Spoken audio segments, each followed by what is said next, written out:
actual title card because, you know, I shouldn't be starting without that.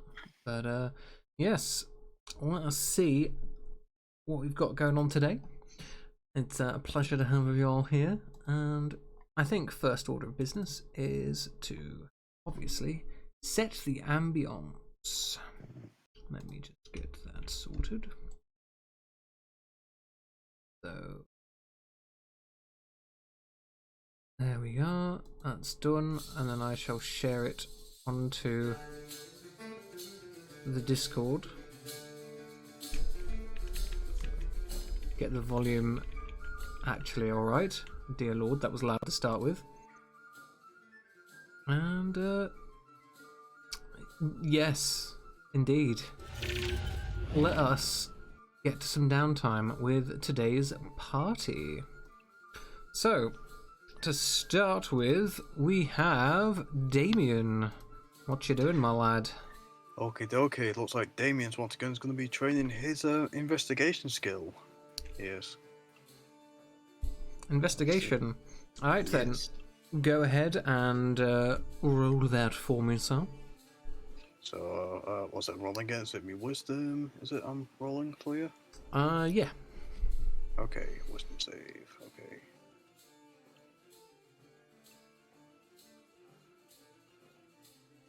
Oh. So roll the wisdom, roll the 19 so far. 18, that hasn't come up on the roll 20 yet. I may have to refresh that page. Give me a moment. Why do these things happen to me? So, if we go over to... Talking about Roll20 works flawlessly. Oh yes, roll 20 has always worked. Every day. I mean, Damien is a living example. Nothing bad, nothing ever bad has happened to him. Right? Technical difficulties are fun. We love technical difficulties.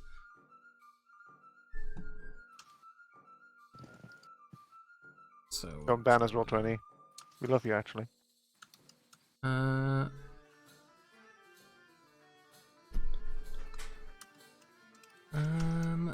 Oh, why is it not working? This is not great. Apologies. Give me just a moment while I do some wrangling. Hello, Penguin. It's a pleasure to see you once again. And... If it helps at all, I can see his roll on Roll20. Yes, but it'd be nice if the stream could. That's true. Okay. Dear technical difficulties, go away. I'm going to have to close down that and change the window. So we'll quickly go up to the map stream and hopefully I should be able to turn it back. Marvelous. Let's get that back where it should be. Well, that was terribly irritating.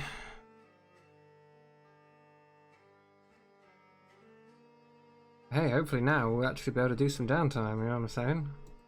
Once it decides it wants to actually load. Because of course it's not going to load immediately. That'd be too easy, wouldn't it?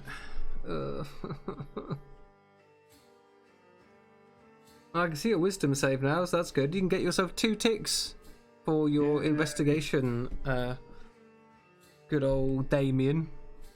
Yay. Yay. How many ticks have you got now?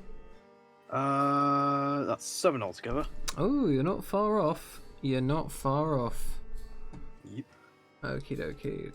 So, let's get this stretched out to here.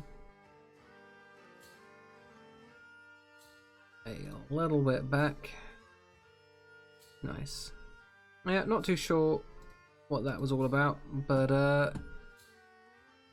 we're just gonna keep going as I have to grab all of today's contenders out from the sidelines.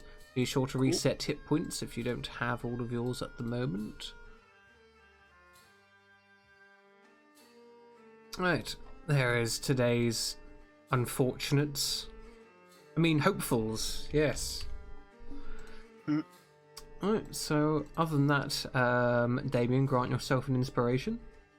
Yeah. And next we go to Kolvar. Hello once again. Well, since last we left off, I've come into possession of a rather specialized item, and I'm going to need my good friend Badger to look at it, as I have absolutely no idea about any of this stuff. There. I've been summoned. Well, let's make this quick. I did anger a few people that tend to poison their weapons and stab me. So yeah, I'll just guide Badger into a rather slummy and derelict part of town where I've hidden my lovely prize, and I'll show it to him. Okay, so Badger, Kolvar unveils before you a large, leathery-looking egg with red highlights. It is quite big. Well, I can tell you something to start off with. It wasn't laid by a chicken. Oh, you're always such a card. No, this is, by all accounts, a genuine dragon egg. And when you say red highlight, well, I'm no expert on these things. I couldn't tell you anything about magic or magical eggs. That's why I've asked for your assistance here. I'll see what I can do. Whilst you're looking at it, Badger, do tell me if you think of anyone that would be willing to buy it for a large sum of money very quickly. Would you? So, Okay. make me an Arcana check. Okay. Oh. Okay, yeah, this appears to be a dragon egg. Oh. Yeah.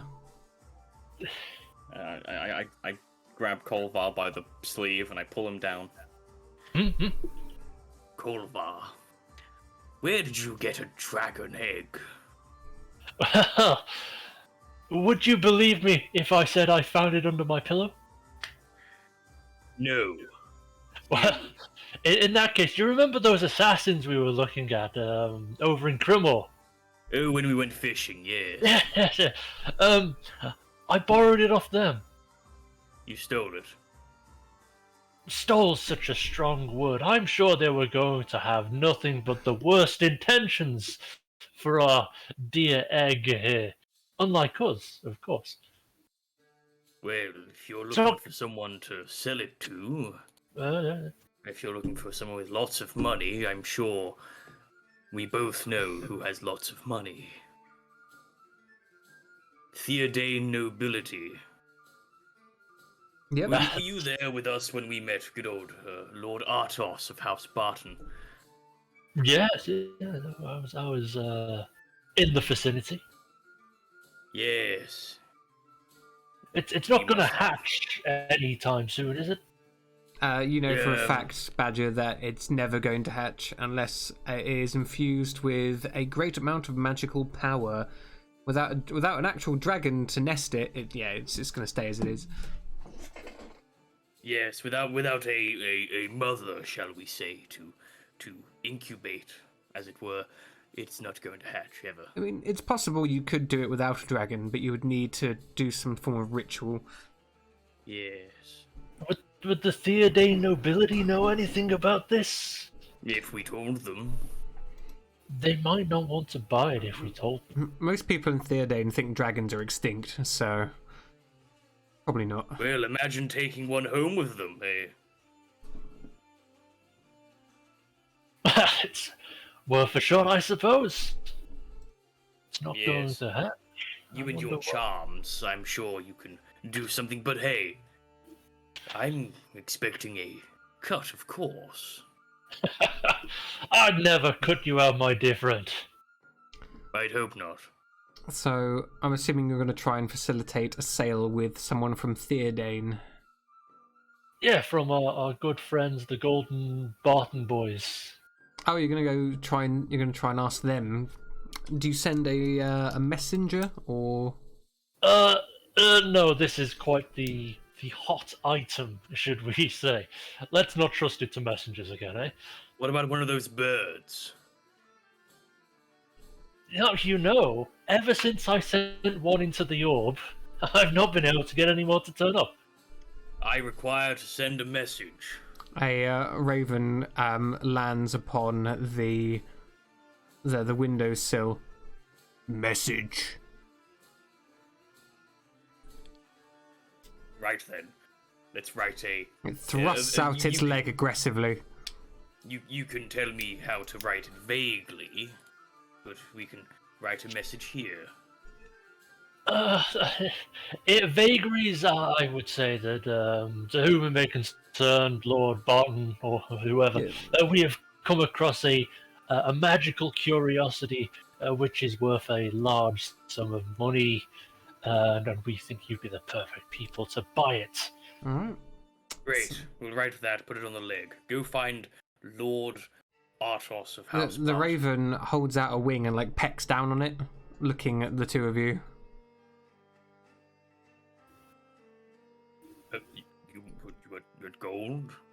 Sort of nods. Message. I give it 1 gold piece. It it swallows the gold piece and flies off. The birds are supposed to do that magic? Birds aren't supposed to say message. Oh, well, you've got me there. Anyway, I have things to do. Leave me alone. I want to sleep. So you will learn about the outcome of that next time, or unless you end up seeing them this session. Kolvar, grant yourself an inspiration. Lovely jubbly. Pluck. I have a hag's eye to deliver to a Wolpertinger. So I shall Indeed. do just that. So you head down to the Fey portal, the Fey pool that you found earlier, and the Wolpertinger's there. Oh, hey up, Pluck. How's it going? Hold up the Looks up the at eye. you with his little bunny face. He holds up the eye. It's like, well, it wasn't easy. She's yeah, extremely powerful. just toss it into the pool, like. Can I make a sneaky insight check? Sure. Because this Wolpertinger is slightly sus, but my insight is awful, so that's gonna be fun. Hey. He seems to be all business.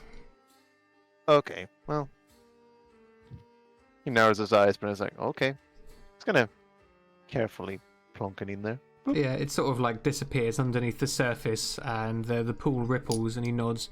Right, I'm now clear to give you your reward. And you see that he begins to retch, and you're not too sure how he does it, but he manages to sort of engorge out of his mouth a wand that is longer than his entire body, and he sort of like spits it onto the floor. There you go. You're right there, buddy. Yeah, that's yours. He carefully touches it. Is it like covered in spit? It's got some sort of juices on it. Okay. So what is Pluck holding then? Thanks. So you've just gotten yourself the Feywild wand, a long, thin spindle crafted out of the bark of a tree only found in the Feywild. The engravings and etchings of butterflies on this wand are masterful and reminiscent of familial love. A kindness and a hope for the future emanate from this item. It grants a +1 to spell attack rolls and spell save DCs. Once per day, you can release a cloud of dust from the wand, which acts as dust of sneezing and choking, with your spell save as the DC.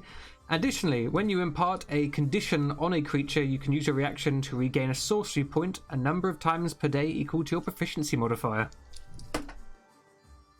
Oh. Well, this thing seems awfully perfectly crafted to me. Yeah, the Wolpertinger nods. Yeah. Wow. Didn't take you long to figure that out, did it? Well, I mean, yeah. So, did you make this? Are you Nah. in service of someone? Yeah. I'm kind of working for someone. I just realised I've not introduced myself. You can call me Sunshine. I see. You are the cheery sort, absolutely. Question. Is your employer one to give out names, or is they more like secretive? I didn't ask. So, I'm gonna err on Fair the side enough, of caution Sunshine. there. Fair Yeah. enough. You enjoy So- that little toy you've got there. It's nice, isn't it?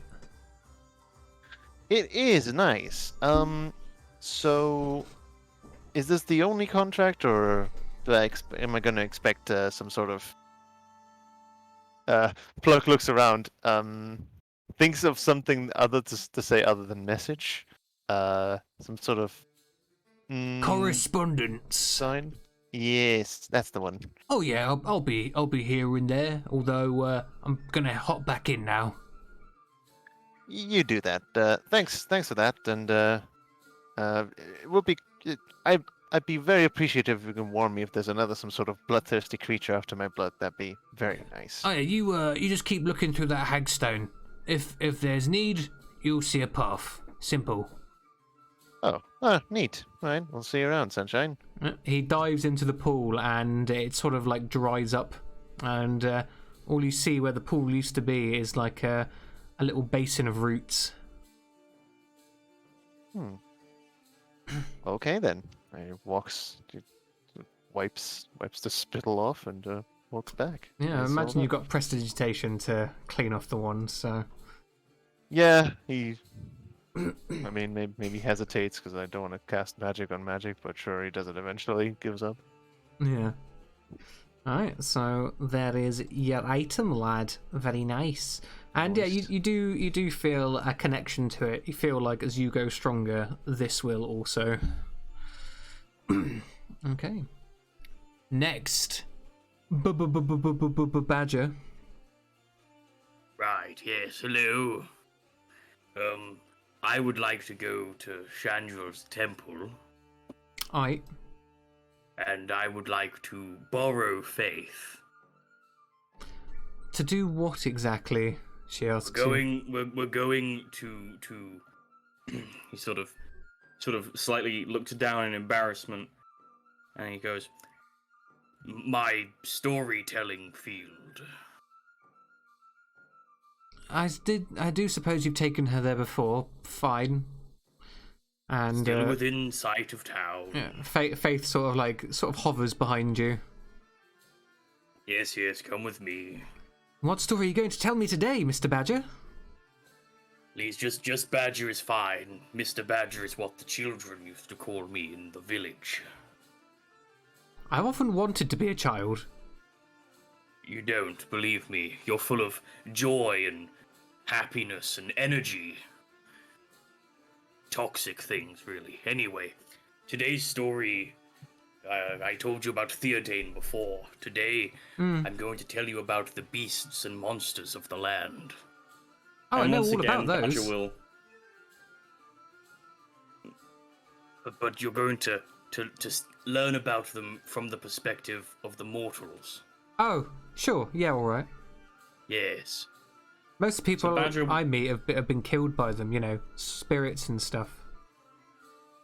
Badger will regale tales that he has, tales of adventures he's been on in the Heartlands. Yeah. Different monsters he's met, including that undead thing that kills things on sight, the limbs, Well, basically all the stuff, and he you uses don't his know if there's illusions more to... than one Lim. Oh, sorry, the limb. Hmm. But of course there was the Mecha Lim as well. Yes. Ugh. And yeah, and he just spends his day making illusions of these things and explaining to Faith what they are. And if she already knows what they are, he explains how the mortals don't like these things for these reasons. She rattles off the names for each creature you mentioned. She rattles off a couple of names of spirits she's met who've been killed by each various creature. And yeah, she seems, oddly enough, when you were talking to her about Theodane before, she didn't really seem all that interested. But she's far more enraptured when you talk about the Heartlands. Excellent. My plan is forming perfectly. What plan's that? Oh, just, to teach you about things that you want to learn about. Okay. Yes. Do you want to be a Do you want teacher, to learn? Badger? Do you like educating people? Yeah, I was once. For a short time. Okay. Anyway, where was I? Yes, so then Yeah. there was a mechanical limb. And I'll continue. To your surprise, she has met someone who's been killed by one of those. And yeah, you get yourself an inspiration as you spend your downtime just sort of telling her about your adventures. And, she definitely seems more interested this time. Fantastic. And finally, we go to Volbidian.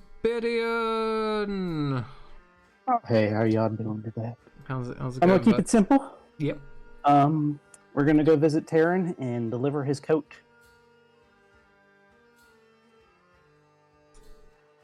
Oh, very nice. Okay. So yeah, you go and deliver the coat to Dornam, Terran, and he sort of looks at it, and I dare say, little goblin, that you have done an excellent job with this. Thank you, sir. Thank you very much. I did my best with it. I hope you like it. I feel like this is quite fancy. I'm going to save this one for nice occasions. And with that bit of work done, I am more than happy to allow you access to the guild's resources so you can make more like it. At your discretion, of course. Whatever else you want to make. Perfect. I have one question for you regarding this. Is it possible to set up shop in Fairhill under the guild hall, whatever we would call that, I guess, in this situation? As a member of the guild hall now. Yes, of course. But first, he pushes a piece of paper across the table towards you. Sign this, please. First, I'll need to read that for sure. And It's your look for anything- contract. My It contract. gives you access to all of the guild's resources. And there are a few clauses there that will ensure loyalty, of course. Of course.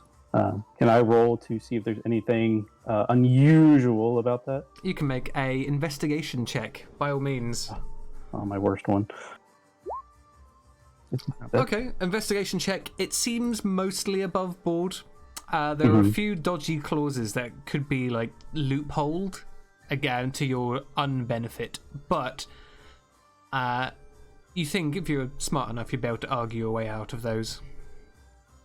Yeah, I would definitely like to argue my way out of those. Can we just cross some lines out, add a little bit of wordage, and make it a little bit more right? And then Yeah. I'll be happy to sign it. The guild master nods and smiles. Very savvy. I'm going to enjoy having you on our squad. And eventually you end up signing, and he sort of smiles.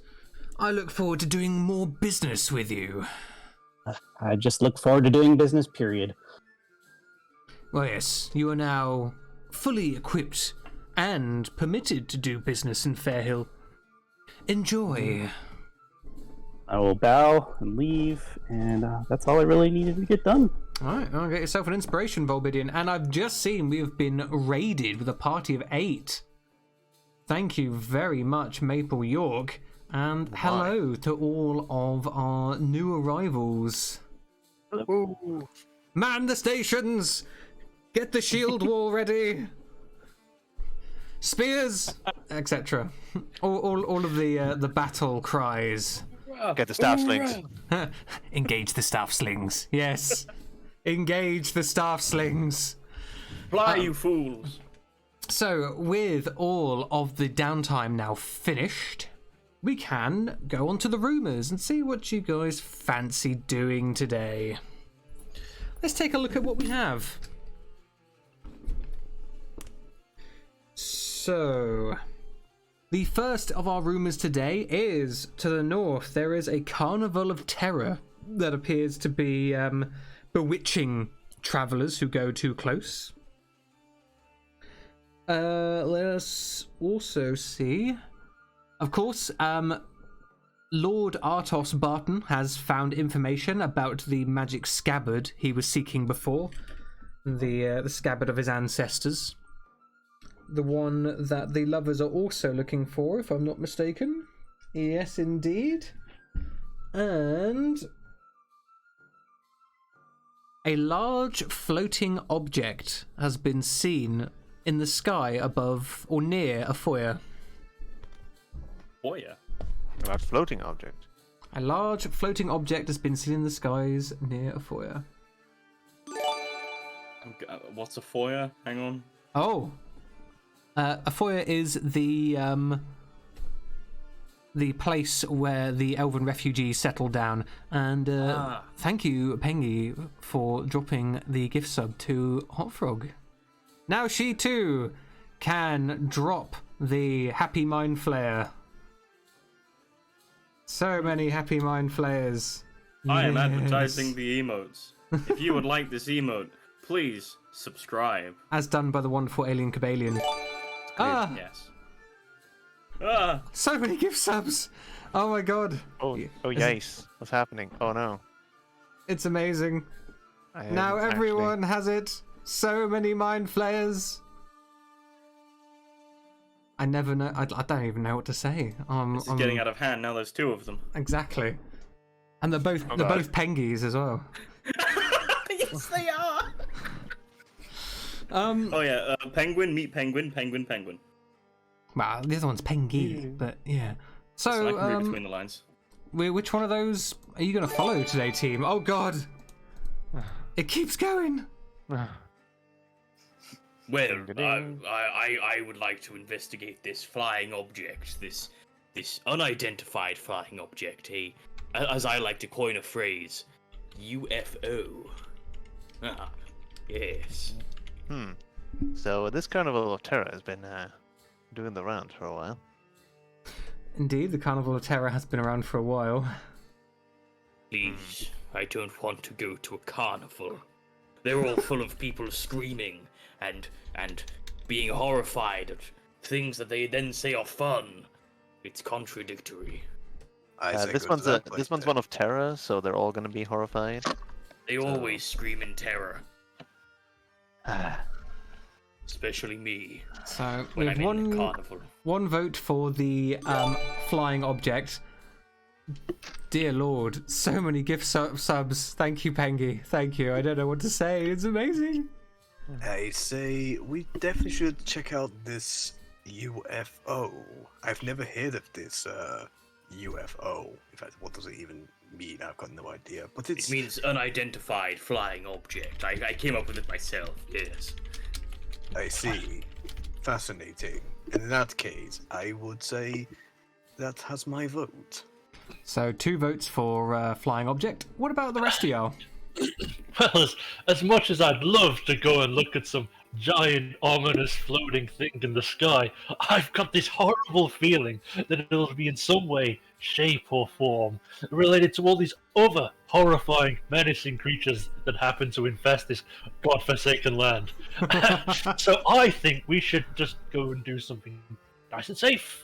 Like go and talk to Lord Barton. So you're going to Maybe vote they'll give us enough gold to leave. You're going to vote to go after the scabbard. Yeah. We've still got 2 votes left to put. I will also vote to go get the scabbard. I will follow my man Kolar. I think that if the lovers want an item, we should get it before them. But they're called lovers. I don't want to Okay. be near lovers. Badger, please. Badger, please. Please. They might hold hands and kiss in public. We had this discussion before. I know, and I didn't listen to We you had the this first exact time. same discussion before. If a beholder creature that can kill you in one hit was called Badger's best friend, would you just go and hug it? No, because it has I a don't cool have name. Any friends?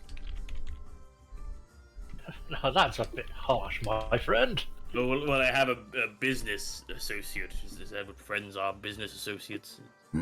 Look, they're called the lovers, but that doesn't mean they actually love anyone. Maybe themselves. I don't know. Oh, self-lovers. Well, then let's murder them. So it looks like we are going after the magic scabbard today. Who's going to be our pathfinder? Ah. Not me. Because I'll do wisdom it. sucks. Not bloody Kolvar. That's all I know. But he found the way last time, so I already yeah, rolled it's all fine. I didn't even mean to. I just accidentally clicked. I was hovering on survival. He's Well, learning to live in the moment. so in that case, Badger, you've just gotten yourself some actions, 2 actions, and a bonus action. Let me get you the list. Oh my days. I didn't mean to actually click it. I mean, which one were you gonna click? Survival is my only one. Oh well, I mean I it's was done just now hovering then. over it in case anyone else said they couldn't. It's fine.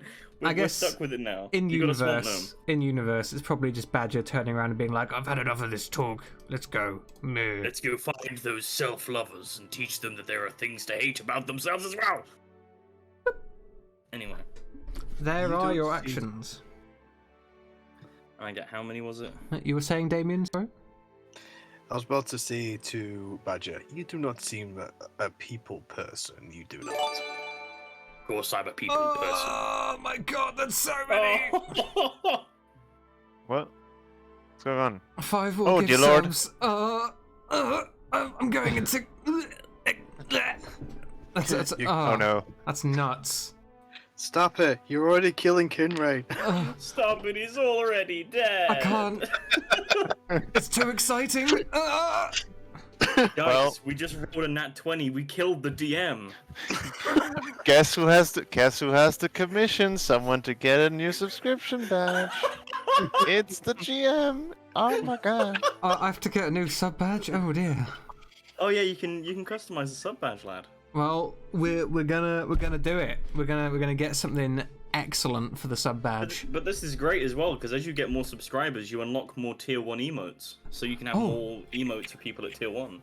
That is actually really good because there are so many emotes we have yet to put down. We need to put down the message yeah. crow, of course. Of I did. course. But yeah, sorry, we are. We're getting off topic. I'm getting flustered. Even I'm warming up. We're getting meta derailed over here. Indeed. Damn it, chat. You head north to Yes. go and meet Lord Artos Barton in his camp. I would like to know whether you're using any of your actions this day. You have 2. I get one action, don't I? You have Oh, 2 sorry. actions and also 1 use of the bonus action, which is forage. How far away do we reckon it will be, travel-wise? So, you know what? Do. It's the map. Let's take a look at the map. Turn that onto GM mode.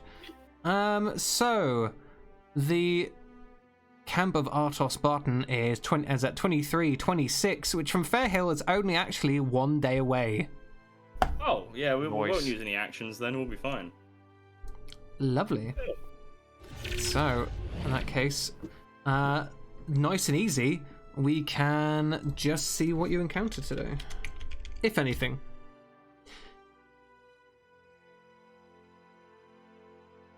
Ooh. Okay. The morning's nice. Actually, yes, nice. Thank Um, God. I was going to correct you, but then I realised you meant the number. Yes. So grown up of you. Unfortunately, the morning is when something happens. Let us see what Open you this. come across. So the first thing you notice as you leave town is that it is snowing. Oh, Pluck gets a cold shiver down his spine. We Uh-oh. did kill that thing, right, Pluck? We better have, Ugh. because well, I mean, please just be normal weather, please, Danu. You see that icy tendrils have sort of crawled across the ground as if the roots of some great frozen tree have erupted from the grass to cover the path. And yeah, the road is a bit slippery. Well, that doesn't look good. Not so much that you're like slipping over and it's like slowing you down, but like it's just a bit unnerving. It's not meant to be here. Badger will hold out his hand and sort of catch some of the snow. You notice Is it that each snowflake is exactly alike. is it reminiscent of what we encountered when we went to save Faith? No, it is not Okay. strange, sort of fluffy spores. These are legitimately snowflakes. And yeah, as I just said, they all look exactly the same. Interesting. I haven't seen snow for a very long time.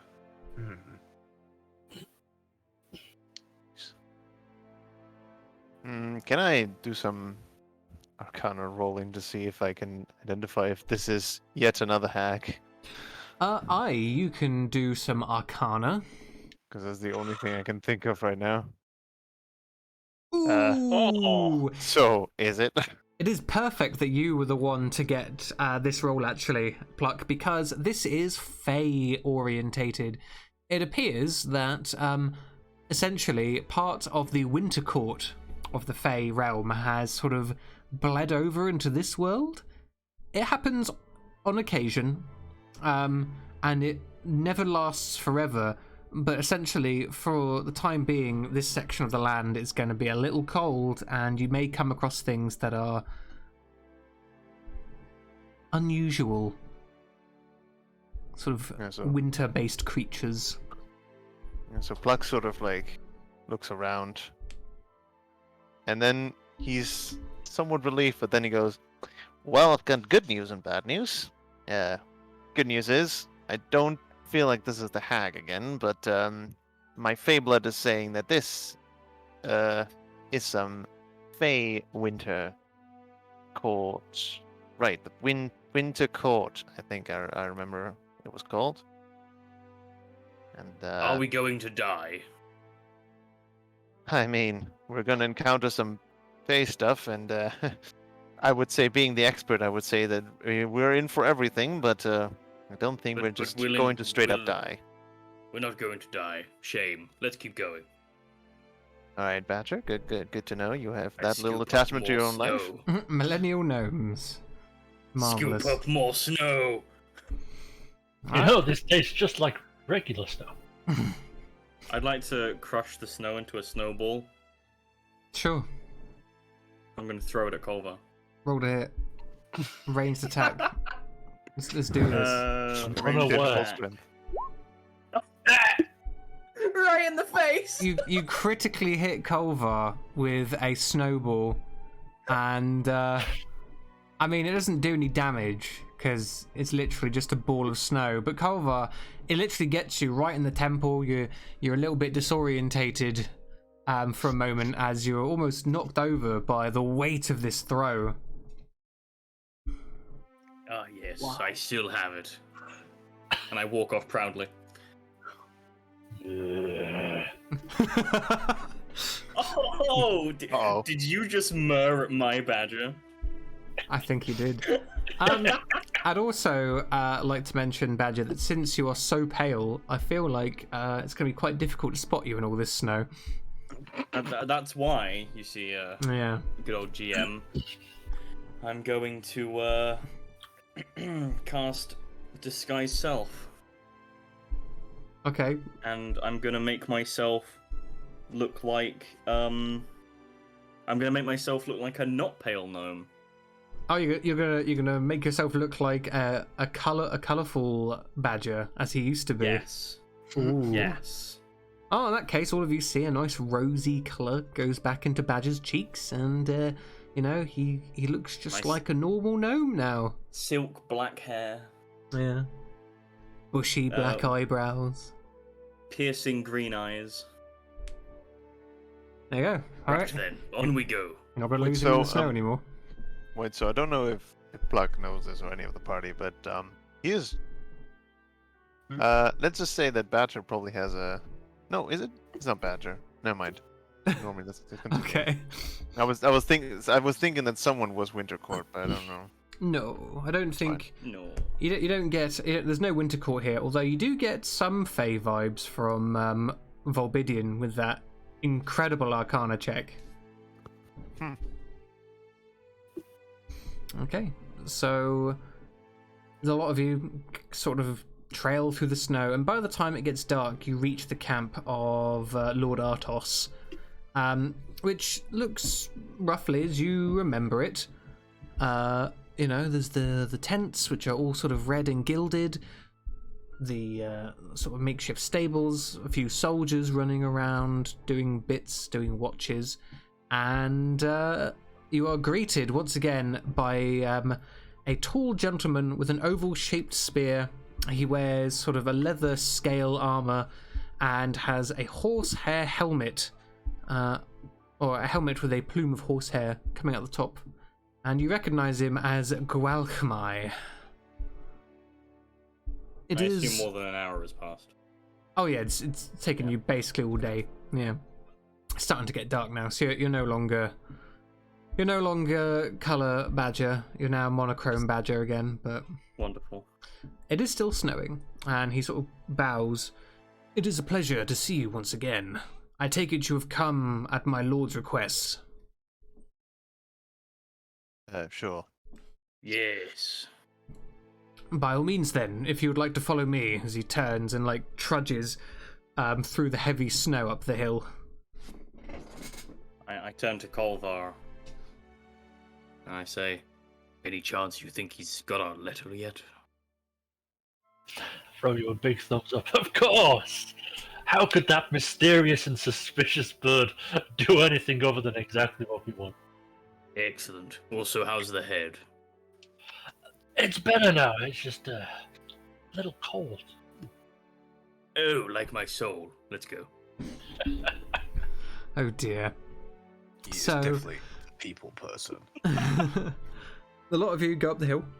You enter into a rather nice looking tent where the middle of which there used to be a table which had upon it sort of a map of the Heartlands. Now it is taken up by a little campfire that sort of the smoke rises out through a plume in the center of the tent and leaves that way. And you see, sort of on the other side of the fire, sat on a rather large and comfy looking wooden chair, is Artos with his sort of very... I think his hair is definitely different. It used to be shoulder length. He's had it cut since then. It sort of drapes down to the side of his cheekbones as sort of almost corn-coloured blonde hair, and these green eyes that sort of have a piercing quality to them.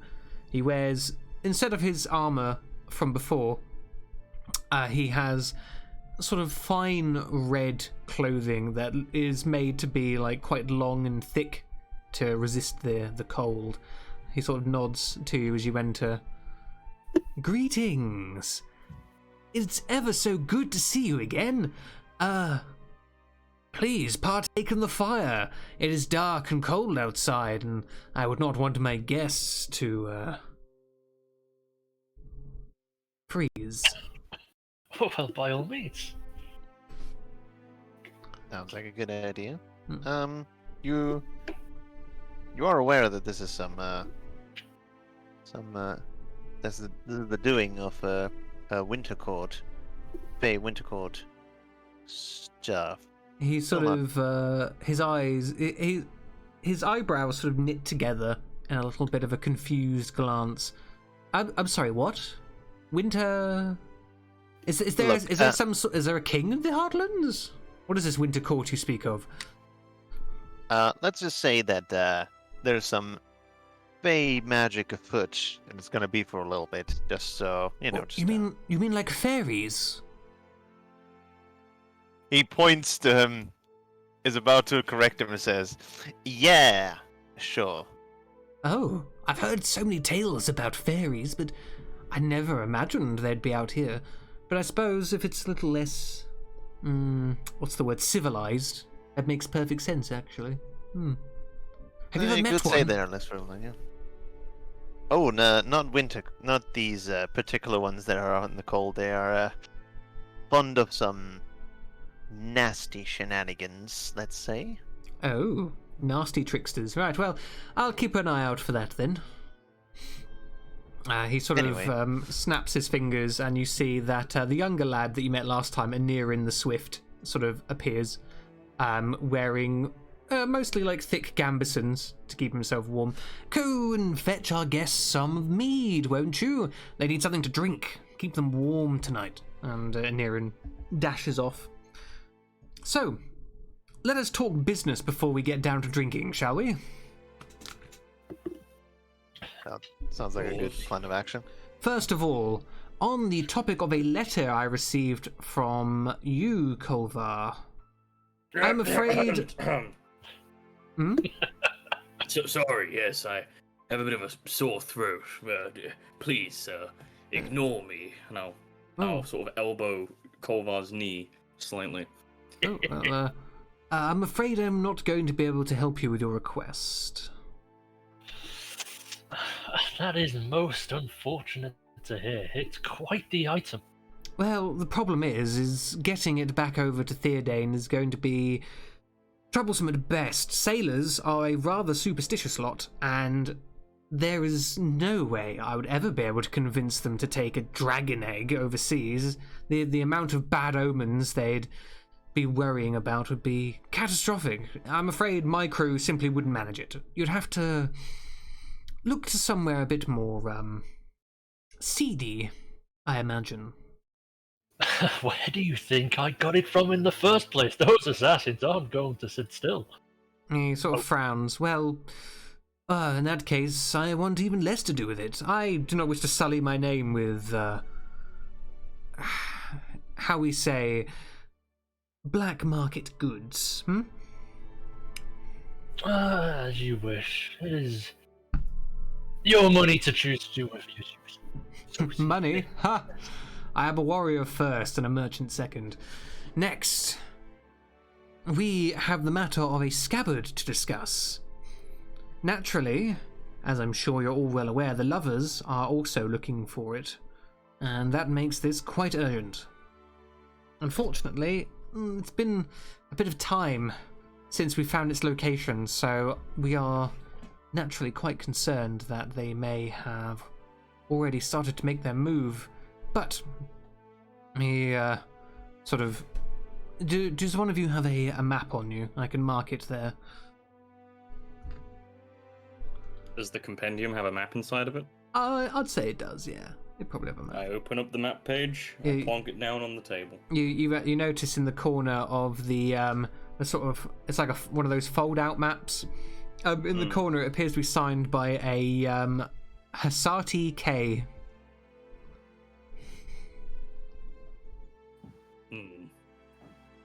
Whatever the hell that means.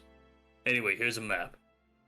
He puts down on the map a location far north of where you currently are, actually up into the mountains. We have deduced that there is a place far to the north from here. It is likely to be the final resting place of the scabbard. It was once granted to an elf lord, in exchange for a life-saving boon, if I'm not mistaken. And yes, if you could go and get that for us before the lovers find it, that would be fantastic. It'll be a relatively hard journey, I imagine.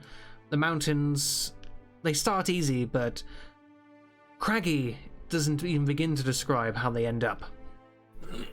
In the meantime, we will do as we did last time, i.e. make the lovers think we are doing something else while you make off with the prize. Well, You I'm know, not if we one to. continue repeating the same strategy, eventually they're going to catch on. Yeah, but that's what I was about to say. Well, yes, but we've only tried it once before, so... Yes, and one of the lovers nearly dropped me to my death. Right. But they weren't there before you.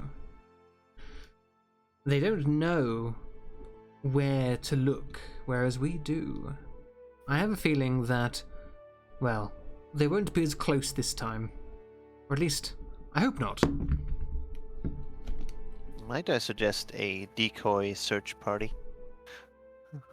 We could do such a thing, but I wouldn't want to make it too small, simply because, well, it's dangerous for them.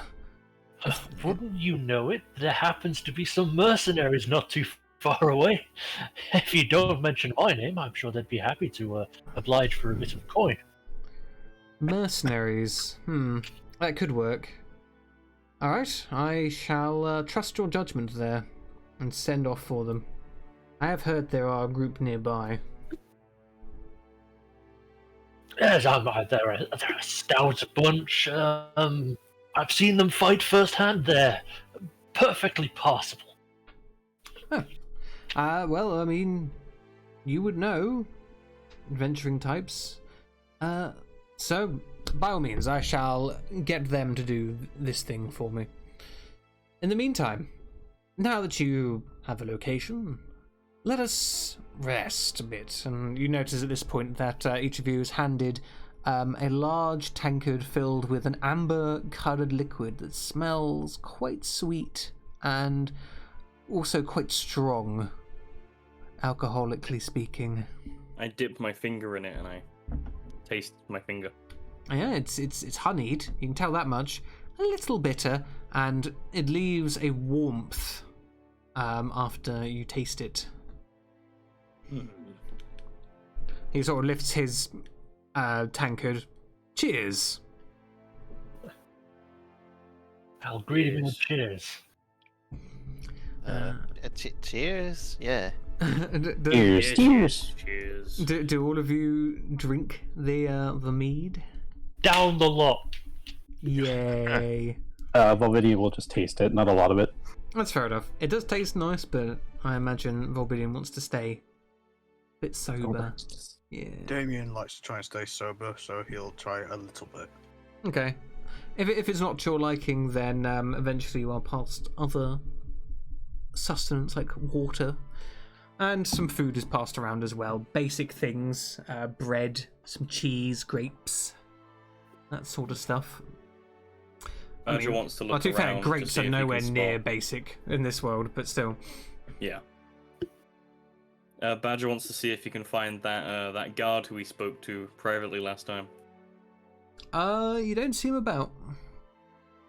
Shame. And yeah, the lot of you rest up for the evening, and by the time the morning arrives, you've got a few good old. A few of you maybe are a little hungover, but otherwise you've been well fed as well rested. And you're ready to continue on. Okay, how long's this travel gonna be? This particular travel is looking to take you the better part of... Well, it's going to take you about a day and a half to reach the foothills, and then getting up into the mountain proper, that's going to be the real test. The journey time there is all down to the routes you find when you're there. At the most, you're looking at about 5 days. At the least, probably about 3 if you're lucky. Or resourceful. Okay, we have enough rations to survive that long. So. Right then, everybody packed up and ready to go. Yeah, I think so. Yep, ready to go. Lead the way. Yes. And I we start go. trudging along. Okay, marvelous. Where did he go? I can't see him. You poppycock. The the snow is still pervasive at the moment, so yeah, still be a little careful there. I And forgot once create a again. minor illusion. I forgot once again to show off tokens for people during the downtime because I'm bad apparently. So we have a badger. Yeah. Of course, we have Lipluk, looking, you know, he's got the ears and the hair that you'd expect of a pluck. I need to commission some art because this is stolen. Oh, Please no sue. tut tut. Of course, we have our resident green boy, and Kovar now with the new goggles as well. Fantastic! Look at him. That's a winning smile, ain't it? I gotta have a look at that. Oh my god. Ye gods. Are you wearing them all the time? Yeah. God, Badger's making fun of you in his head. My solid coloured eyes are my most defining feature. Thus, wearing goggles all the time that happen to be magic, that's just a bonus. Makes it far harder for people to pick you out of a crowd. Doubly so when there's already more celestial people around. Which there is at the moment, actually. Yes. First day of travel. It goes by almost too quietly, and you find yourselves at the base of the northern mountain ranges by the time that the sun begins to set, and it looks like y'all gonna have to make a camp. Are you going to use an action to make it a defensible camp? I get 2 actions, don't I? Yes. You know what? No, I won't. A bold decision. It's fine. I can cast Leoman's tiny hut. Ah, and keep yes. watch. I forgot about Leoman's tiny hut. Bleh. Alright, well, sure. You cast the hut and a translucent dome appears to cover all of you. It also keeps you warm as well, which is nice. So, it's good, it's good. What colour is the outside? We'll make it white like the snow this time. Kind of make it blend in. White like the snow. Excellent. That will certainly help with the old camouflaging. So, are any watches being taken with the hut around? Can we see through the hut? You can. Yes. Is it like a... Okay. I'll Yeah, be I'll take taking second watch. Watch Good old number hut. 3. I'll I'll just stay up. Yeah, I'll just chillax honestly because last time the hut was up, we don't want to talk about it. Okie dokie. So last watch. Yes. As the sun is rising, you do see something. Sort of off in the distance, up one of the mountain sides, you see a man sort of making his way up one of the mountain trails. Although you soon realise that what you're looking at is not in fact a man, for a man would be far smaller than what you're looking at. He appears to be a giant. Giant. You don't see him for too long as he sort of like appears between rocky crags in the distance, but definitely a giant of some flavour. He had a sort of deep blue tinge to its skin and a shock of white hair with a long white beard as well. Blue, white hair. I guess he must be feeling the effects of the cold as well. Oh, good thing we've got this hut. A good thing indeed.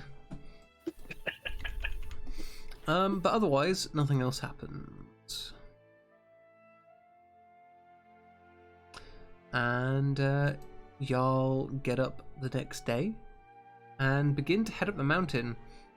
It's at this point that I'm going to need people to make me some either survival or athletics checks, as the mountainous terrain is going to get a little dangerous. Fantastic. Survival with athletics, you say? Uh-huh.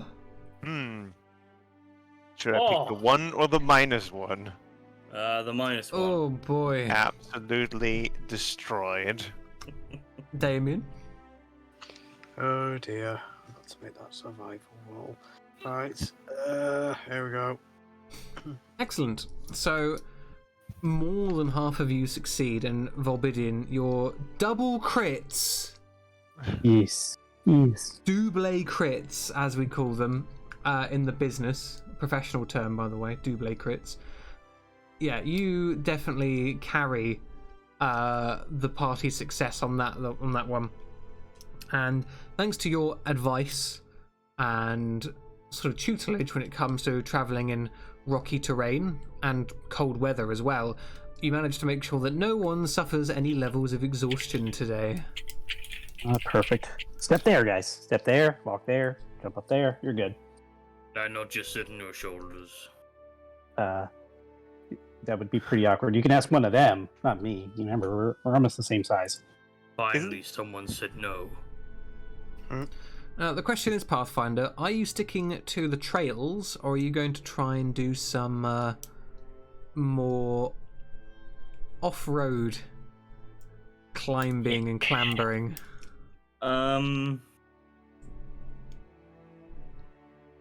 Is there a way to go off-road without having to literally climb a wall? Yes. It would be Yeah. rougher going, but you could certainly do it. What we'll do then is we'll go off-road to try and do it quicker. I'll also use an action of find so that we gain our bearings and avoid becoming lost. Marvellous. In that case, let me set a scene for you. So there's gonna be like a sheer wall here. Just big old rocky wall. And you are essentially going up this winding trail, sort of, there's like rocks and stuff all over the place. Yeah. And you know the trail will definitely take you higher because it's sort of hugging around the edge of this sort of spire of rock and sort of slowly climbing as it does so. And over here, there is like a bit of a, we shall call it a precipice. A precipice towards a large drop. And we'll just... A lethal drop, I imagine. It's pretty high, yeah. So this trail sort of continues on over this way, and it keeps on getting higher as it goes. And it's at this point I'd like all of you to make me perception checks. All that I can do.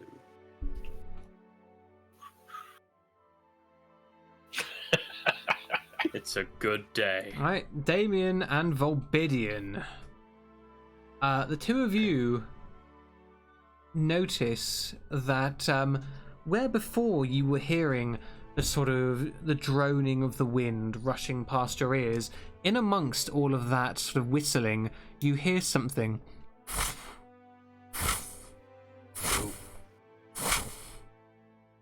As it does sound like the beating of wings. We may have some company, guys. I don't know if anybody else can hear it, but it sounds like wings. I can It hear. might be Lover, one of them. I make an illusion that we're just part of the terrain above us. Your minor illusion. I'll double that minor illusion. You'd be able to cover one person with a minor illusion. I've got my We illusion can cover as well. 2 now. But let's see. Do I have any other? I say we quickly so- hide. What do you think I'm trying to do? Some stealth checks can be made. I'll allow those who've used minor illusion to have double proficiency on the roll. Oh. That's a survival check. Hang on. That is a survival check. What's your stealth, Badger? Oh no! We'll allow you to keep the original roll. So that was Stealth? that would have been a Oh, A 10. what is up with these rolls? 12, double 14. proficiency, so 14. Yikes! Oh dear. Okay. Oh my god, the dice is like, oh well, I gave you a crit on that Arcana roll. Now get wrecked. How dare you try and hide from me, the dice say. Oh, This is what I get for critting you with a snowball earlier. Oh, goody. So, coming into sight, sort of off in the distance, you see sort of swooping down are a pair of these large lizard-like creatures. Their front limbs appear to be taken up with these enormous leathery wings, and their back legs covered in have like these enormous sharp talons. They have the trailing tails have big stingers behind them. And, It's a dragon. it doesn't have 6 limbs; it only has 4. It does look fairly draconic. As they sort of fly over, and you guys move yourselves along this path where you're hiding right now. Why don't you just put your tokens where you want them to be? Let's go on over here. I'm assuming this is the steep wall. Yes. Okay. I'll be quite close to the wall. Block failed, so just a random direction. Doing his best, dang it. Okay. So, let's see, shall we? Oh my. So, you see that these 2 creatures, one of them sort of like is just flying over, but the other one definitely appears to have spotted something. And you see it starts diving in Pluck's direction, sort of letting out a screech and sort of holding out its claws in front of it. What are you guys doing as it approaches? I draw. I'll have this monster know that my deck holds no pathetic cards. Oh god. You draw from the deck of illusions. Yes. Do you have playing cards with you, or am I going to have to do them randomly? I believe you're going to have to do it randomly. Marvellous. In that case, let me get a... how many cards does yours have? I believe we had 19 or thereabouts. 19. Nope, that's not what I wanted. I wanted this. Oh. Alright, here we go. The Queen of Clubs. Da-da-da. Oh. Okay, so you throw down the Queen of Clubs, and what appears above the card is a fiendish-looking woman with black wings, wearing a suit of black full-plate armor. She has upon her belt a sword and a sort of coiled whip. She also has a bow on her back. What do you make the illusion do? I put the illusion into attack mode and end my turn. God damn it. Oh, must you? Okay. I'm going to shoot it with me bow. Okay, that's perfect, because the illusion pulls out a bow and starts to fire. You can sort of shoot with in time with that, if you like. Yes, I shall use one of my alchemy fire arrows, because why the heck not? Marvellous. You can then make me an attack roll with advantage, because the beast does not know ye there. Cool. Lovely, you hit.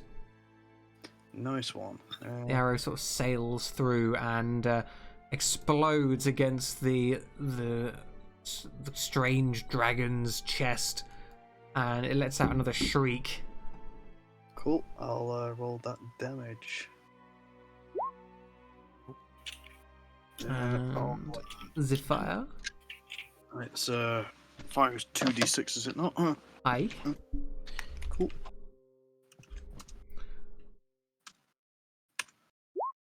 Lovely. So And I'll yeah, add me bonus to add an extra d4 on top of that as well. you may.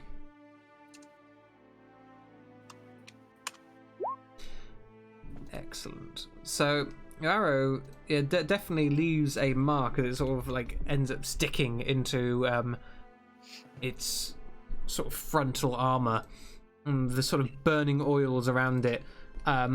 It breaks out of its dive and goes straight up into the air at full speed until it is well out of range, and it's going to have to make some dexterity checks as it goes. Let's see how many it makes before things. Okay, 1. It manages to put itself out as it sort of barrels upwards into the sky, and then as it sort of circles the area, it lets out a horrific like scream into the sky, and you see that the second one sort of flies over and joins it, and they're now circling above the lot of you at quite a safe distance. Well, well, I know what I'm doing. I know what we definitely are doing. We are hiding into a bit more better location. It may know where we are now. Oh, you don't say, man who shot fire arrow. Don't be silly. They're just circling above us for fun. It's a mating ritual, is it? Anyway, I'm the same color as the snow. I'm just going to lay down, and that's me hiding. Fine. I'll so have I make another stealth check to see if I can hide better? Yes, you may. We could always just try and wait them out, and I can just recast Lehman's tiny hut. If you can give me a minute.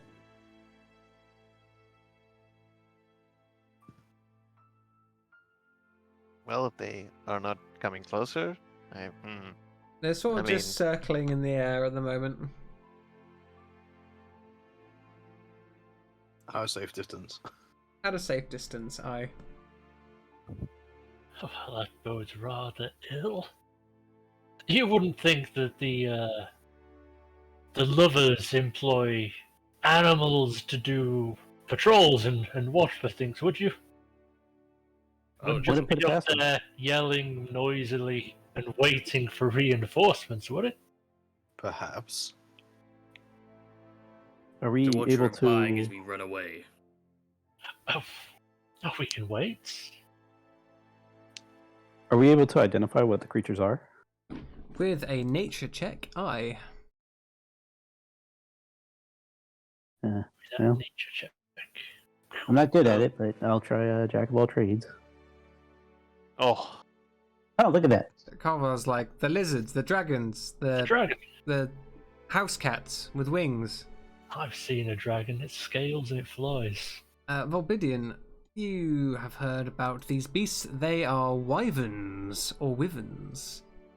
They have extremely dangerous poison, and they're also aerial hunters. They enjoy. They don't really enjoy fighting on the ground unless it can't reach its prey by any other means.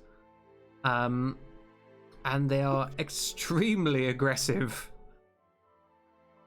Well, Kolvar, I'm surprised you haven't heard of these. They are wyverns, and I'm sure you're familiar with the poison since I've already told you about them before. Oh, wyverns! Yes. Yes, Yes. quite aggressive creatures. They're probably going to come back for us. I say we keep moving, maybe, and just see if they keep following us. And if worse comes to worse, they can't get through Liamon's tiny hut. So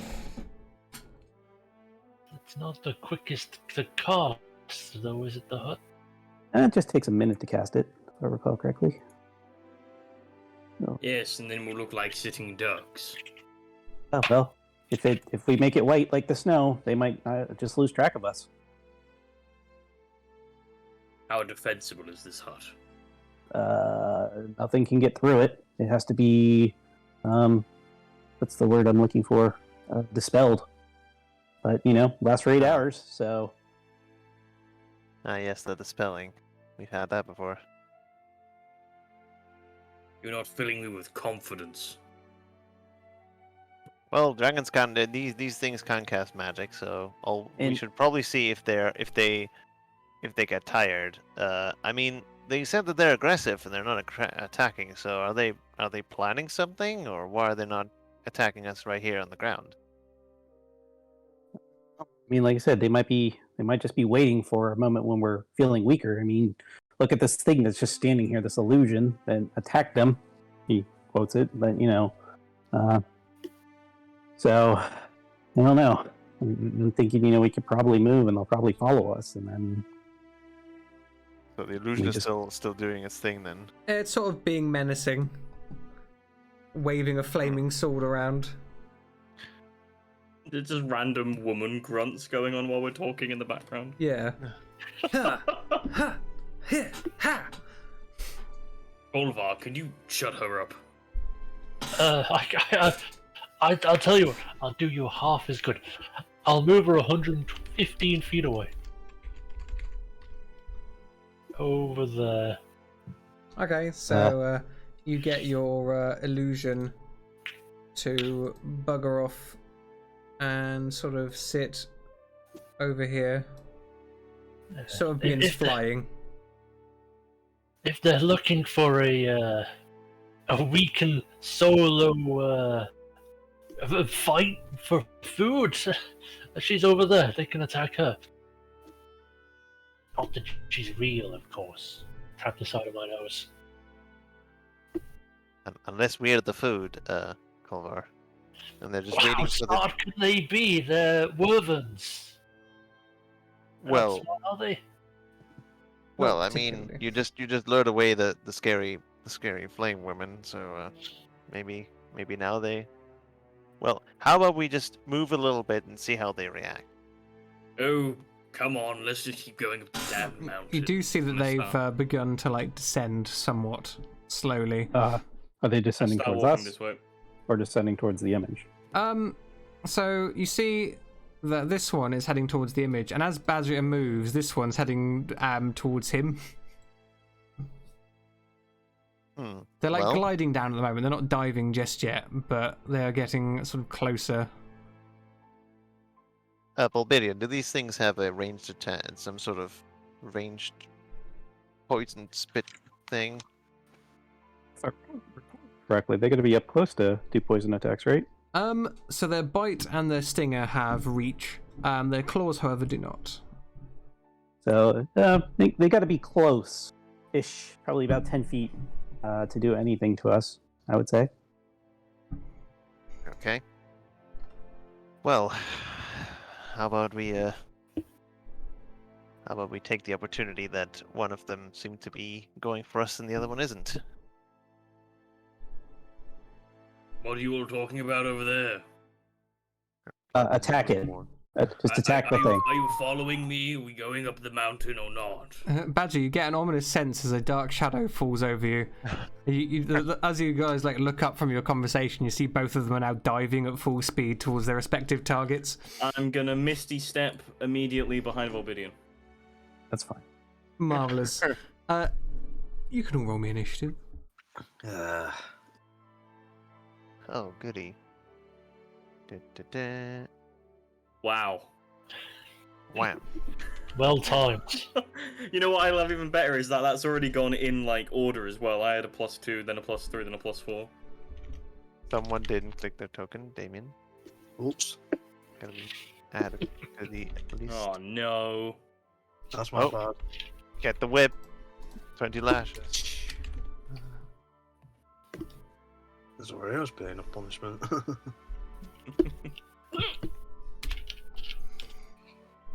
Well, it looks like y'all are going first as both of them dive and dash to head down towards the ground, moving at a speed of 160 feet that turn, and end within further diving distance. We start with Volbidian. How close did you say this one was? The one closest to us? That one is 80 feet above you. 80 feet above me. Okay. And obviously, however far away as well. Alright, I'm gonna hold an action for when it comes close enough to me. So 60 feet. That's what we like to hear. What Can spell I are you cast a preparing? bonus action when I'm holding an action?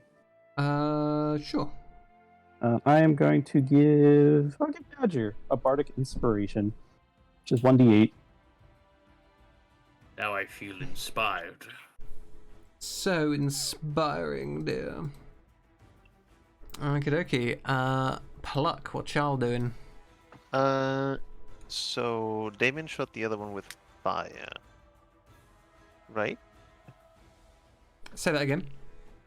Did Damien shoot the other one with fire? did you say, Yes, or- this is the one that got shot.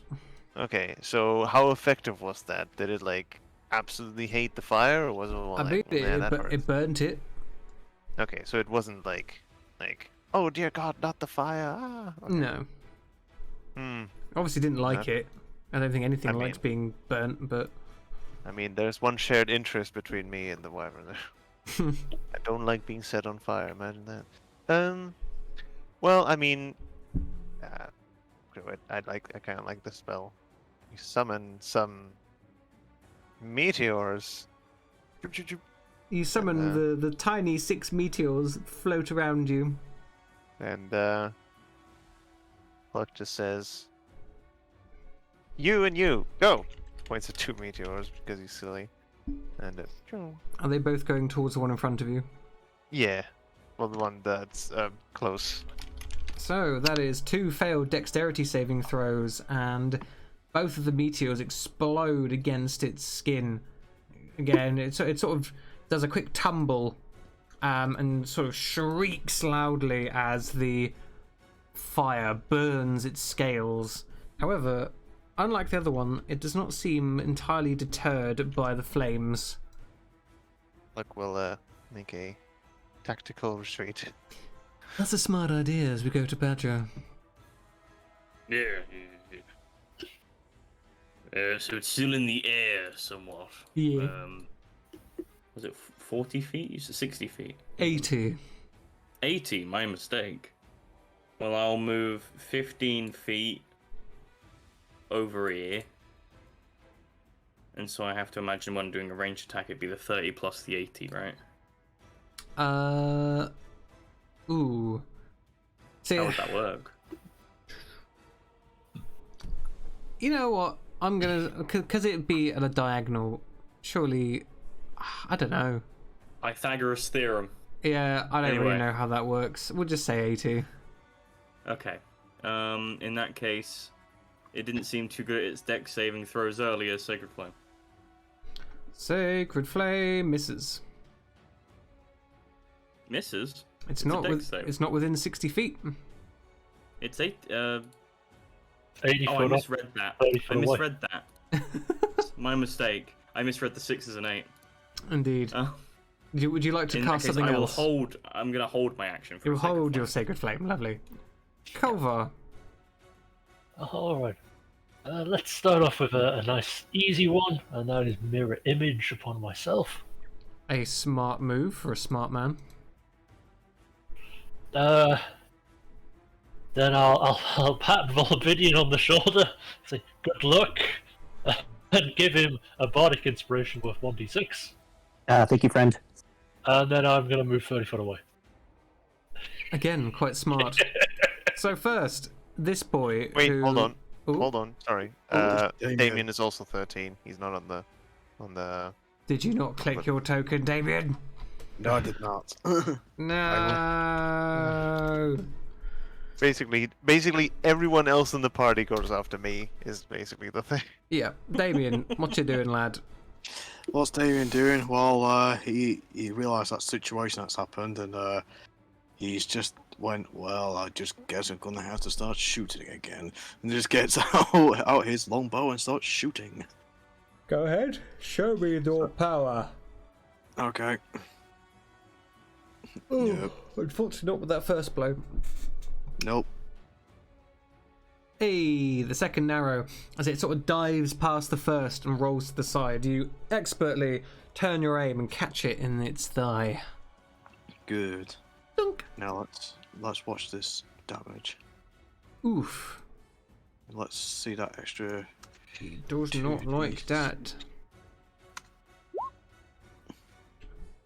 Not a big Nice. fan, is what he would say if he could speak. Instead, he just screams. And then add that extra D4 on top of it. So. I mean, the scream would stay the same, perhaps a little more nuanced. But yeah, so you fire the arrow at it, and it dives down to here, 10 feet above the ground. And before it gets to do anything, you guys all get to blast it with your saved actions. Saved action. Hey Badger, Reroll that Sacred Flame, aren't I? you've right. still got that that measure out. Oh yeah, Oh, Obsidian. my mistake. By all means, go first. I'll with allow you your to keep Sacred that Flame. sacred flame. He doesn't dodge and takes 14 radiant damage. Nice. Excellent. Command. Now.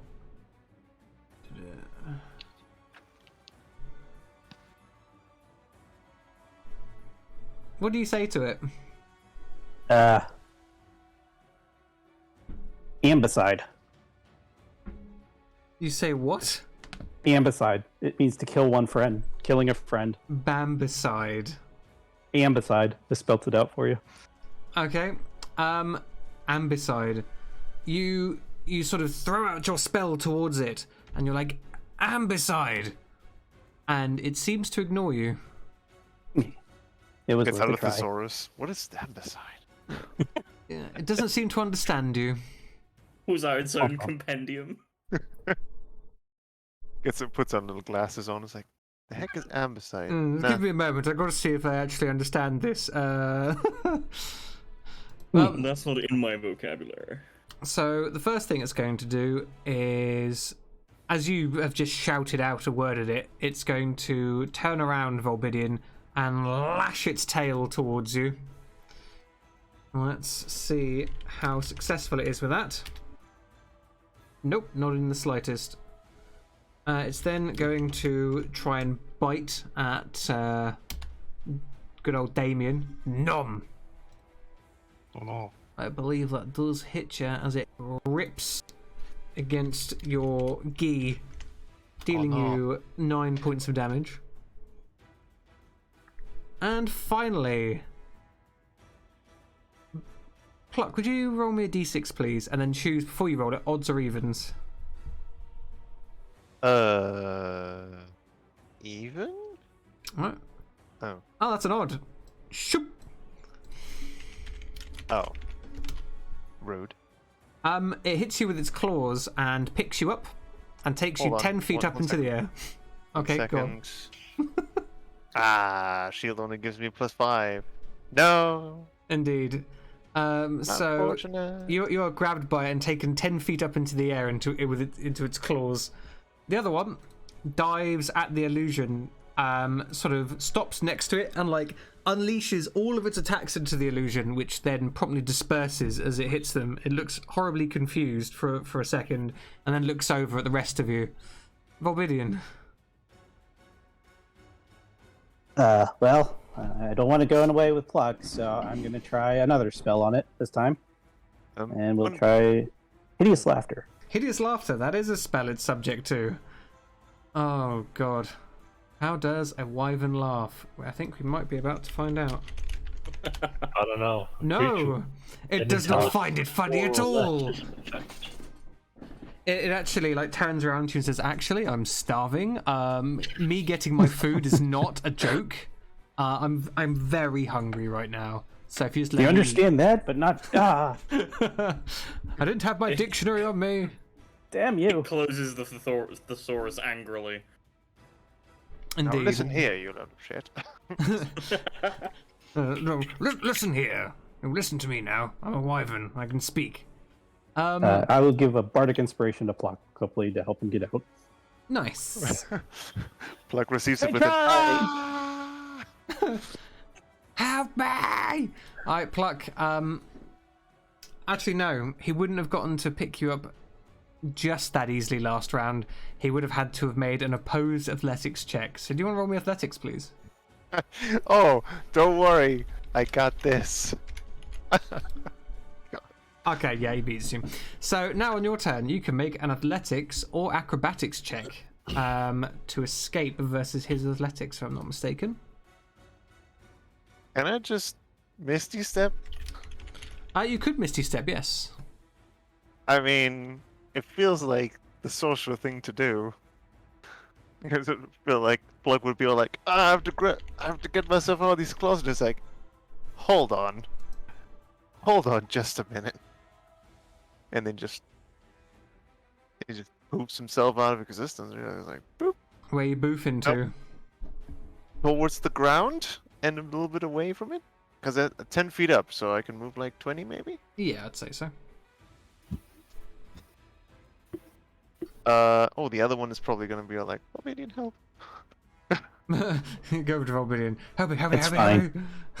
It's fine. You have better armor than me. You can still Yeah. cast a cantrip if That's you a like. bonus action. Yeah.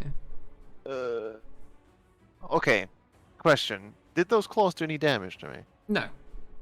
Oh, It decided to grapple. not do damage just to grab you instead. Okay. Let's see. So the bonus action is gone. So that means I'm still concentrating on the meteors, if I get that correctly. Indeed, you still have Yes. your meteors, your So meteors. just give him one of these, I guess. Wham. Ray of Sickness, that's a hit. Alright. Hold on. Fails his con save as well, so he is poisoned. Ironic. Oh boy. It is pretty ironic, actually. Ooh, nice. 16. Ouch, he is looking a bit ill, and not in the terms of making a decent album. Oh, nice. And I did increase my spell save with the ones. That's cool. Yeah, it's good. That's a decent save. Yeah, the creature sort of retches as the ray sort of lands upon its neck, and you see all the scales get horribly mouldy and discolored. Now you know how your victims feel. Aha. Go, Badger. Yeah, Nah. I'm going to cast Mirror Image. Mirror image. You've got all the dots now. And, I thought it was only 3, okay. And then I'm going to, well, I'm in melee range of it. Yep. Oh no. But that's my turn. Oh, Culver. Oh dear. I suppose we're going to have to try and attack this horrible wyvern. We'll start off with a nice Toll the Dead. Well, wisdom, not the strongest suit. Yeah, the bell tolls for this beast, and the wounds that have already opened upon it sort of bleed more profusely, and it sort of struggles to keep itself in the air. Excellent. And let's be offensively focused, and I'll follow that up with a spiritual weapon. Upcast to level 4. Hey, another hit. Nice. Ooh. 14. Yeah, it's definitely looking quite badly injured now, as all of your spells have ripped into it. And we go to Damien. Alright, so Damien activates his Radiant Soul. Then Damien's going to fly up to this one. And then he's going to hit it with his sword. Then try and punch it to death. Or kick it. By all means. Cool. So, here comes the first one. Yeah. No, that's a miss. Oh, it manages to pirouette out of the way of your blade, but a 23 absolutely smashes it. Nice. Bop, son! A bit of that, then plus a bit of his radiant damage on top of that, so... And then the radiant damage. Oh, it's not looking good right now. Not looking good for Wyvern Boy. And then he starts to punch and kick it to death. Oh yes, So- bonus action, go ahead. Cool. So here we go. So here we go. The flurry of blows. Wow. 25 and 21. Wow, he's hitting with his punches this time. Indeed, give me that damage. Okay, Wow. so you sort of rise up and your sword cuts along its chest and neck as you sort of soar past it, and as you sort of catch yourself above it, you rain down blows upon it, and stunned, it falls to the ground and impales itself on one of the rocky protrusions below. Neat. And this one is going to fly over here and be very mad. Very mad indeed. So the bite and the tail are going to be swung at you, shiny McShinyson. Oh dear. My he missed. rolls today. Wow. And then That it's was, going to reach out its claws to good old Badger. Let's see if that hits mirror image. I think it does, doesn't it? Yeah. Alright, so one of your images disappears as it tries to grab you, but misses. No. And then we go to Volbidian. I guess what we'll do is we will try to walk up to it. Yeah, we can walk up to that, right? Give it a and be right next to it and mock it. You'll mock it. Yeah, yeah. I want it to come after me. Come at me, bro. What is a Wyvern's charisma? Not great. They're not very talkative. Oh god. Yeah, what do you say to it to like piss it off so much? I will just give it like gibberish at it. Blah, blah, blah, blah, blah, blah. Yeah, it's How sort of, dare you! it sort of like looks from left to right like really quickly and seems to be not able to handle what exactly is you're doing right now, and it's definitely. Don't you have a enraged. thesaurus, bitch? Your friend did. Pluck. Alright, well. How about I use the meteors? I still have. God, I haven't used that. Oh, stop. No, I don't want to cast it. Stop. 1 sec. 6. Got it. So I'm just gonna use 2 more. Love the range on this thing. It's pretty good, and my rolls. Oh my goodness.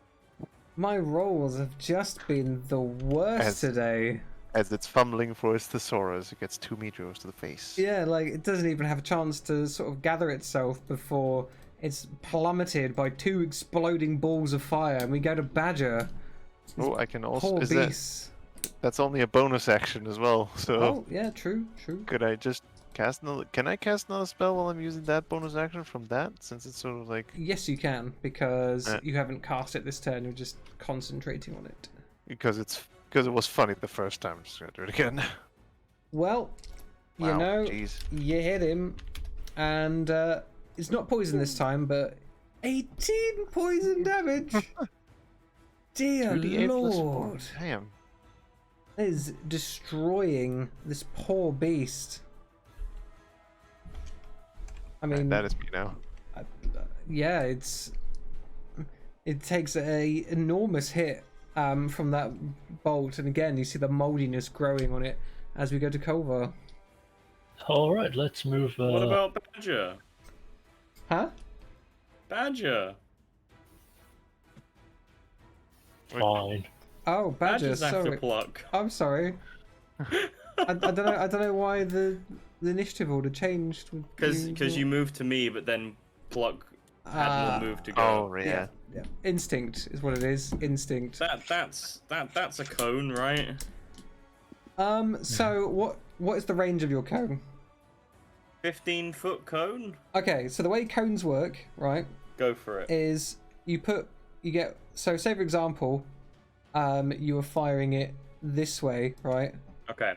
The way it works is, and I looked this up last time, you get 1 square on the first 5 feet, 2 squares on this 5 feet, and then 3 squares here. And you can put those squares wherever you want as long as they're next to each other. Yeah, I know. Basically, it is. So like that. Like that. Can I Burning Flames the dragon without hurting anyone? 1, 2, Oh, 3. Wyvern. 1, 2, 3. 1. You could do a cone like this. That's so strange. Yeah, I know. And then mirror it, basically. D&D. Well, no, you wouldn't mirror it. It's just 1 square, 2 square, 3 squares. That's how big the cone is. So yes, you can hit it without hitting anyone else. That's the cone I'm gonna do for a Burning Hands. Oh, 3 ones. You amaze me. And now it chooses to make its bloody. It doesn't make it save. It's a 16. Oh well, 3 fire damage. I don't even think it notices. Like Excellent. amongst all the That other means damage it won't takes. know I'm here. Amongst all the other damage it takes, it's yeah. We go to Damien. Right, time for Damien to go smacking things again. Right. Right, first of all, once again, the longsword. Slicey, slicey. Ooh, very nice. Wow. Ooh, the accuracy on this monk today.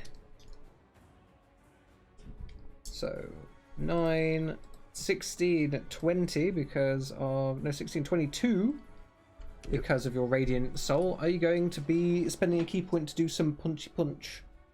Yep. Let's do some more of that punching. Go. No. No. No. No. Alright.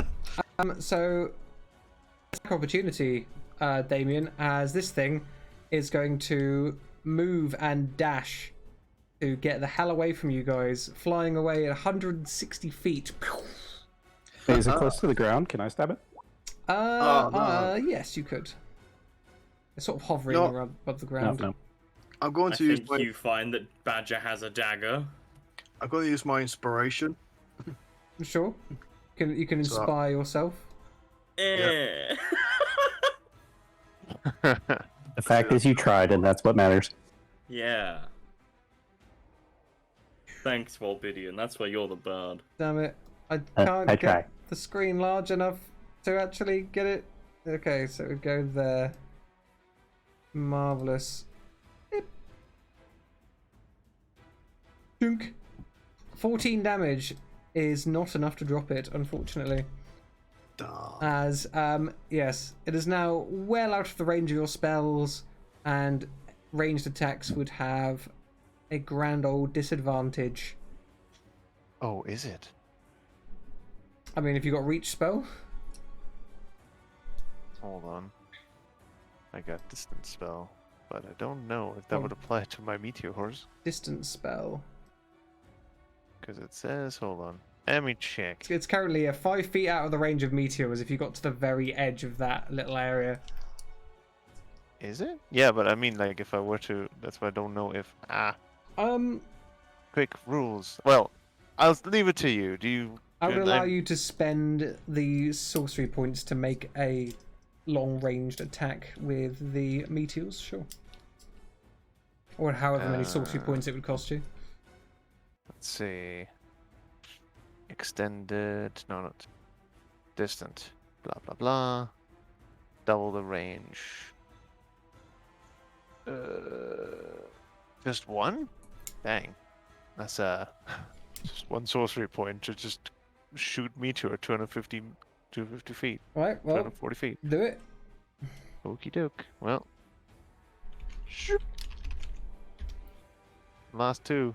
Okie dokie. So it fails twice, taking a grand total of 18 points of damage, which still doesn't drop it. You can use your Bardic Inspiration to add 1d8. Of course, Does the it- does it- new Bardic Inspiration. Yes, you are allowed to add it to magic damage. Really? Alright. Yep. Well, might as Is that a well. homebrew rule? No, it's No, from that's Tasha's. Tasha's. Magical Oh. inspiration. 6. 6. It's just barely still holding on. It doesn't die. Do we have anything else? No. No. Alas. But it's left, and I'm gonna leave before more turn up.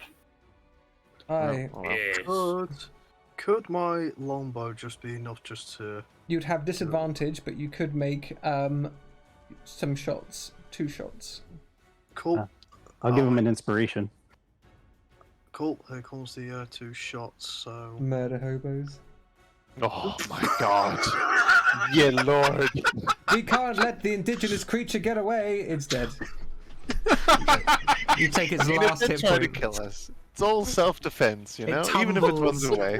It tumbles into the rocky crags below. Now, if you don't mind, I'd like to Chases skin after this one. someone and kills them. Yeah, self-defense. Good work, you disgusting murderous freak. Now let's get out of here.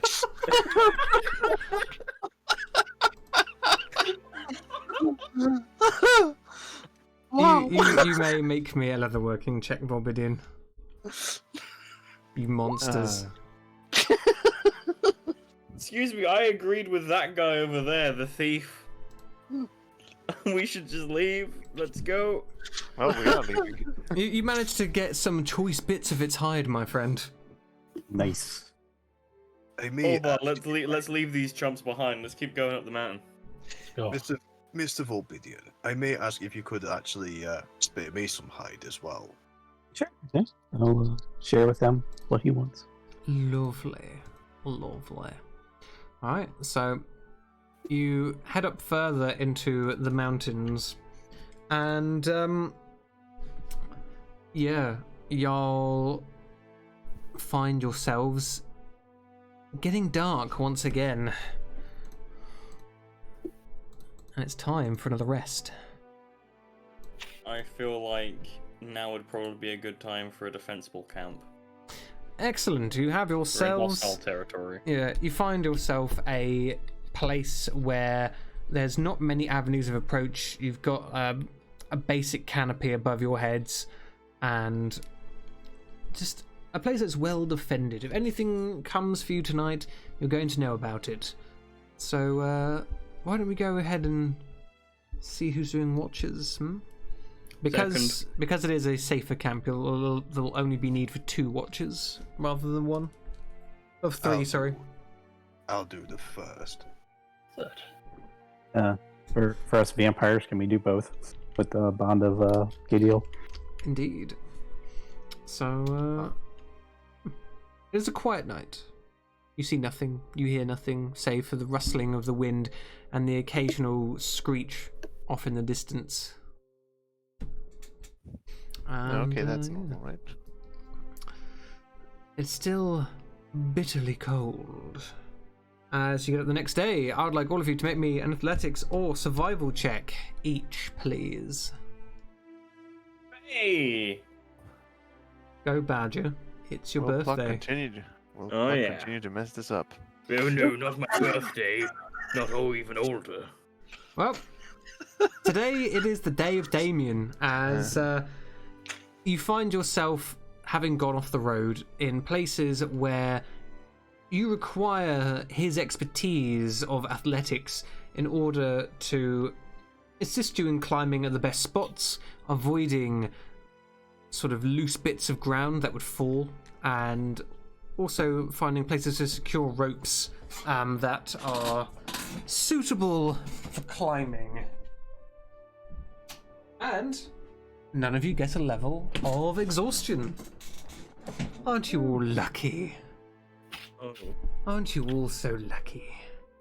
Luck's got nothing to do with it. I'm a master of athleticism. Of course you are, Culver. Well, I suppose your way to die help.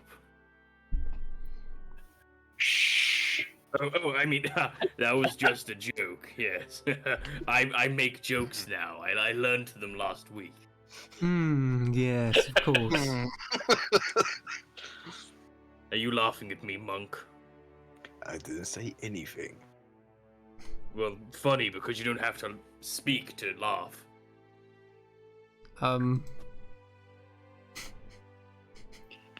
As much as it is amusing, I'd just like to say to you that my ways do not express emotion. Except for bloodthirst, but that's not really an emotion, is it? No, that's more of a craving, like when I crave shellfish. Yes.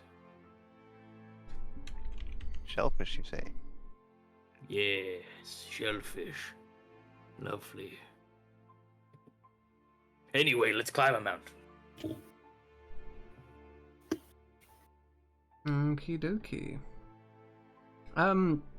As you climb up further today, you see telltale signs that not all is okay here. As you get to the first outcropping, the first thing you come across is a plateau which is littered with bones, bleach white and picked completely clean. Possibly the working of the wyverns we just killed. Yes. A bones being picked clean. An investigation check can be made as well if you desire. Let's do it. I don't have investigation. I'll get It's it. not worth even inspirationing that. Alright, Not a profession Volbidian. on that. There's boats. There's something you notice, Volbidian, as you're looking around. Where you have been going up craggy hills and rocky outcroppings, it's been quite jagged and rough. A lot of the surfaces around here are surprisingly smooth, worn away almost. And there's a distinct lack of plants even up here as well. Can I cast detect magic?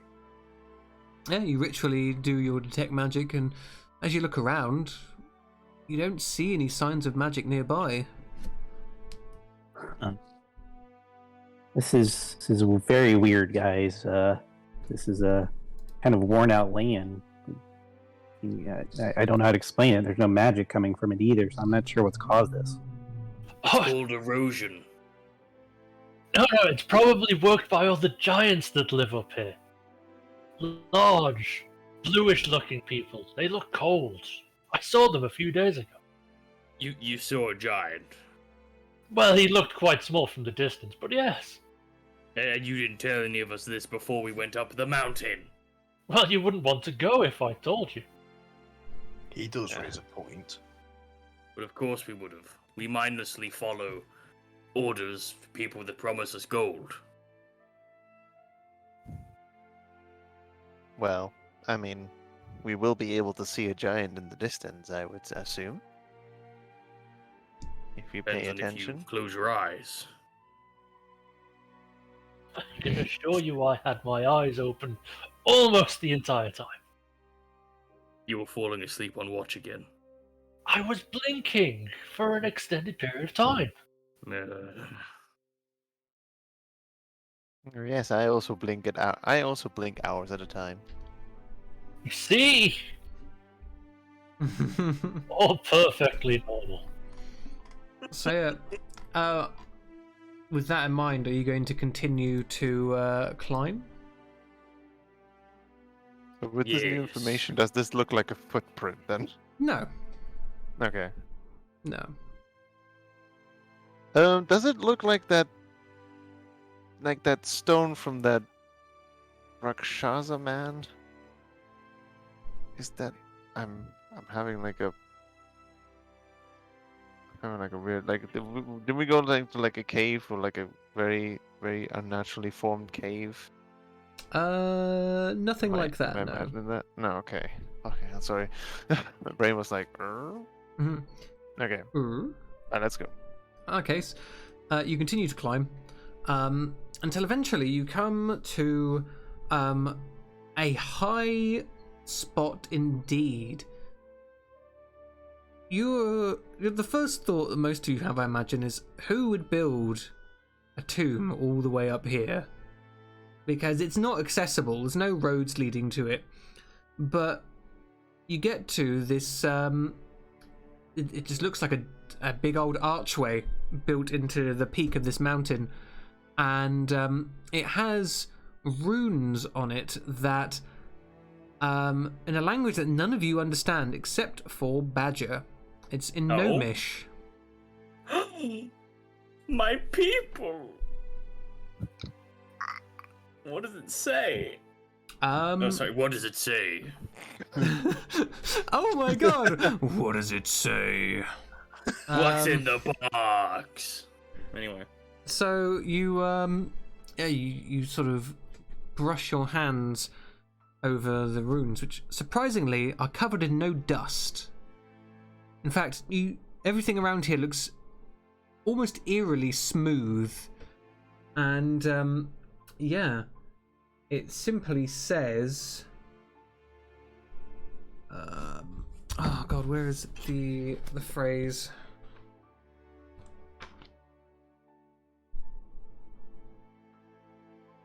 Speak, friend, and enter. No. It simply says Peak Hall.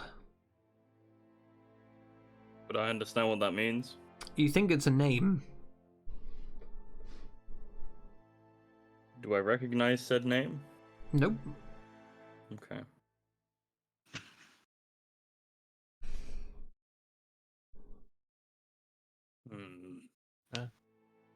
Writing in Gnomish and strange. What does it seemingly say? non-magical stuff. Well, it's nothing really that exciting.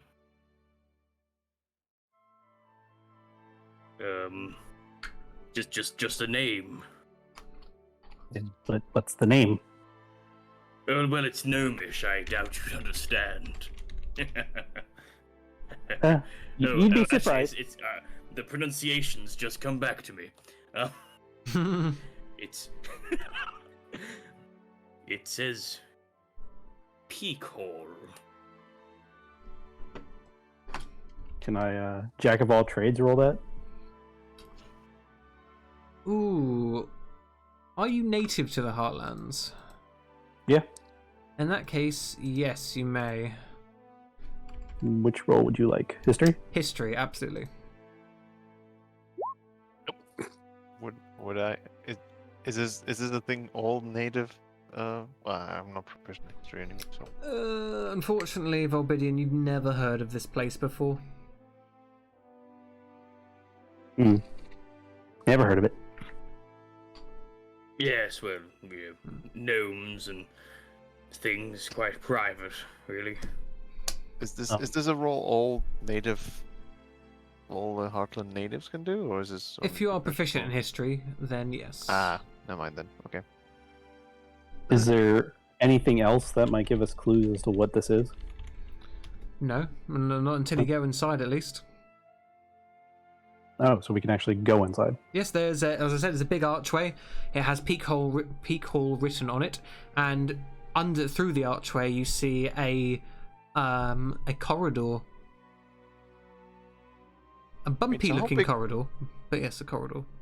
How big is this archway? Because if gnomes build it, they don't need to make it very huge. It's medium-sized, just about tall enough for like a medium creature to walk under.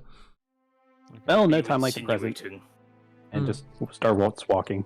So as you enter, you see the bumps that you saw on the walls are depictions of various burrowing creatures, including mice, moles, prairie dogs, badgers, and ground squirrels.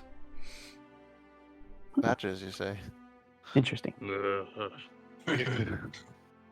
Hey, look, it's truly your people. I will kill you. Just when I feel like it. Which I don't today, I'm sleepy. Technically not, because Badger is a swamp gnome. Yes. I lived in the much more civilized, damp, dirty swamps. Explains your demeanor. Do we see anything else that's interesting? Well, at the end of the corridor, there is a circular,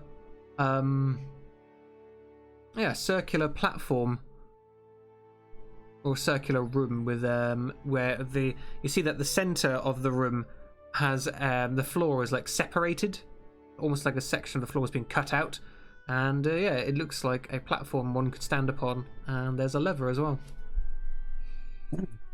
Does it rub anybody else wrong that we've gone into a gnomish place for a scabbard for a human who says it's part of his family history?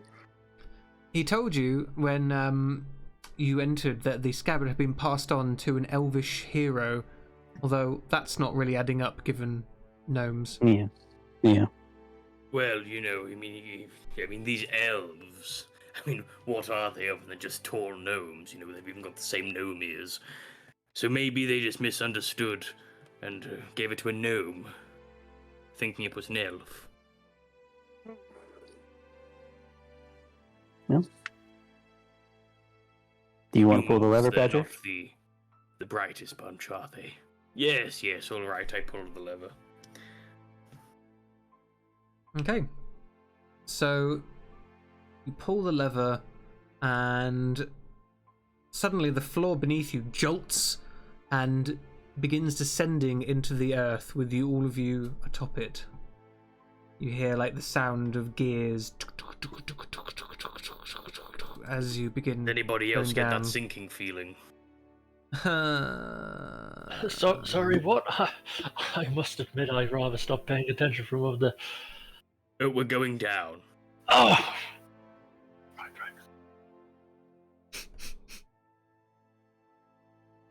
Okay. So let's get the music changed for this.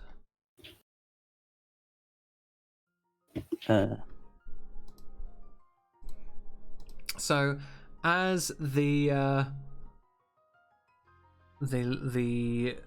platform descends further, you see that the sort of area you're in, the interior of this peak sort of opens out, and it is not a tomb you appear to have found, but what looks to be the remains of an old settlement. As you can see, carved into the stalactites, or rather, you think stalactites have been carved, and floor to ceiling they stand, connected in the middle, each holding what appear to be sort of little houses, little residences, shop fronts, and other such things, although you see no sign of anyone. And not even any bones or anything? Well, as you reach the bottom, you do see that the floor around you is littered with bones. Not just gnomish either. You see humanoid bones. You even see a set of giant bones, sort of off to one side. Well, there's your friend, Colmar. Well, this isn't ominous at all. Again, you see no sign of any dust or wear. Everything is perfectly smooth. So it's either fresh or being kept that way. Yeah, they have wonderful cleaning service around here, clearly.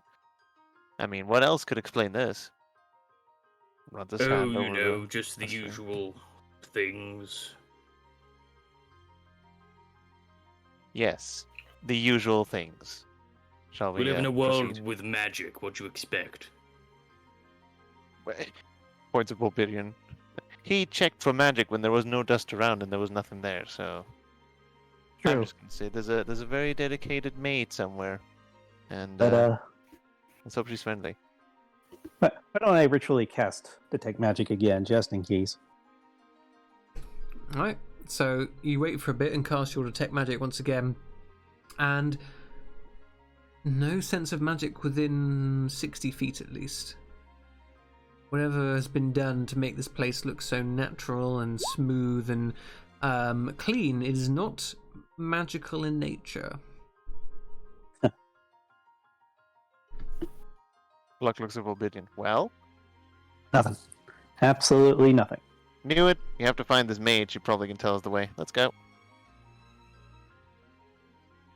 If the maid ends up being some kind of horrific creature destined to kill us all, I will be very upset with you.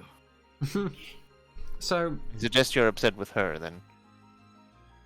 the lot of you, where are you exactly looking first? Because there's a lot of places here.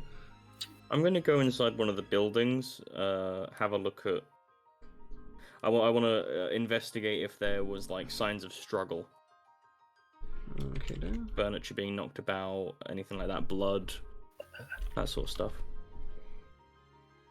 So you sort of head into one of the buildings and are immediately shocked by what you see. Oh. Everything appears to have been left, like the furniture and stuff like that. Some of the stuff like the bedding and sort of tablecloths have long rotted away, leaving only scraps behind. But you see a picture in here, and all the gnomes in the picture, they're not pale like you, but they all have grey skin. And sport sort of white hair and beards, which is not typical of any gnome that you have heard of. But they don't show the signs. No. In fact, I would allow you to make a history check about these particular kinds of gnomes. Oh god. Nope. I'd say a 10 is enough for you to know the name. Okay. You have heard that there are a sort of a sub-race of gnome that live strictly underground called the Sverfneblin. You're gonna have to spell that one for me, DM. Yep. The Sverfneblin. Okay. Okay. That's all I know about them. That's all you know about them. That you've heard about them. They live underground. As for who they were or what they did, no idea. Don't even know if they're friendly or not. Nope. Just... Okay. That's fine. Yeah. What about the rest of you? Bobidian would like to go looking for in the shops to plunder.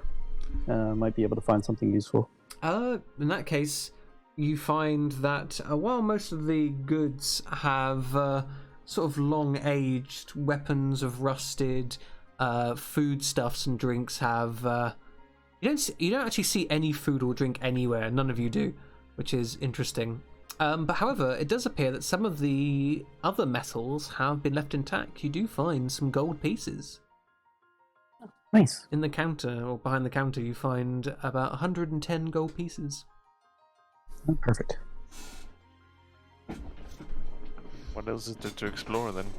Shops and Well, I mean... Find the most ostentatious and large house. So, Kolvar goes off in search of a large and ostentatious house, which is a good shout. There is a few of those. One bears a symbol, and you imagine that's probably a church. One of them looks a bit formal, more than grandiose, but it is large. And then there is also like a really fancy looking building as well. Let's go for the fancy building. Okay. And is there anything in particular that you're looking for, Pluck? I just want to quickly ask if I'm gonna guess it's no, but I'm gonna ask: has Badger shared the information that these are like underground gnomes? No. Okay, I'm just curious. Where would you find the sheath? I don't know. I guess. So, Cole was going for the fancy building. I guess I'll go for the church. Okie dokie. And what about Damien? Is there anything in particular you're going to try and look for down here? He doesn't know what he'll be particularly be looking for, but he'll be looking to see if there are any items that seem out of place, something that will catch his interest. I'll allow you to make me a perception check. Okie dokie. Indeed, there is something that catches your attention, Damien. As you're sort of wandering around, you see that there is an odd vat sort of off to the side that seems a bit curious. The vat is enormous, almost the size of a building, and there is a building next to it as it happens. I'll grab Badger. Okay, so you go and get Badger, which we will do in a little bit. So, Volbidium, you found the gold. Yes. You found the gold. Sorry. Kolvar then, fancy building. Fancy pants building. Yep. I mean, it's not really ostentatious by surface standards, but it's the fanciest looking one here. You can see torn banners sort of sit lifelessly on the front of this building. Whatever they displayed is long worn away, and the sort of one of the doors has been left ajar. Oh, excellent! Time to go take a look around. Right. I will say that wherever you guys walk, I mean, not wherever you guys walk, but in most of the places you walk, you will find like scattered bones here and there. Like, there's not really a place that doesn't have bones lying about. And as you walk in here, good old Kolvar, yeah, you find some more complete skeletons, obviously gnome in nature because they're quite small, and as this appears to be the residence of some sort of lord or lady, judging by most of the sort of now decrepit looking Chinese in here. Mm-hmm. But if you like, you can make a perception check to try and find something a bit more valuable. Thank you, Eyes of the Eagle. Useless. Well, you get advantage on perception checks, don't you? I do. I rolled a 13. In that case, you come across some like a journal that has been kept sort of sealed in a rather shiny-looking box. Ooh, shiny. In fact, I will allow you to make me. What role would I make you do for this?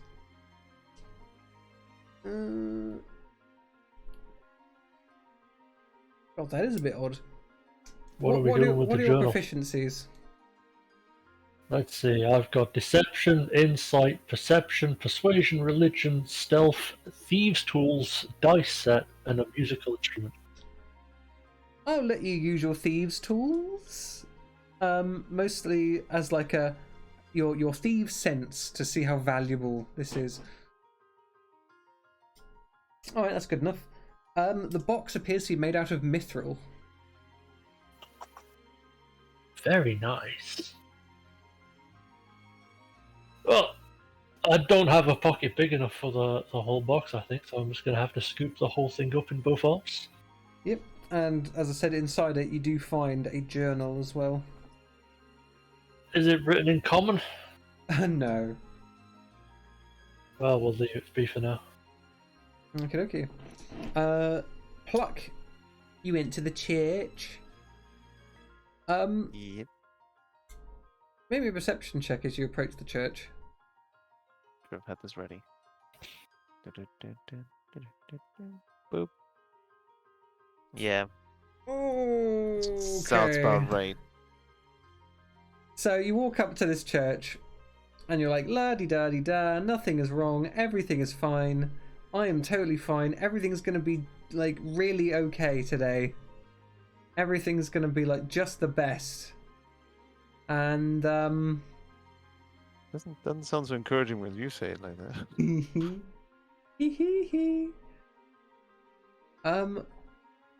Oh, Pluck.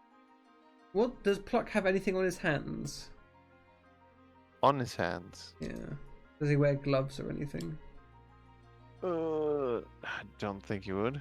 Okay, so you reach for the door handle, and suddenly a searing pain erupts in the palm of your hand as you see smoke coming off of your skin, and you take 3d8 acid damage, 11 points.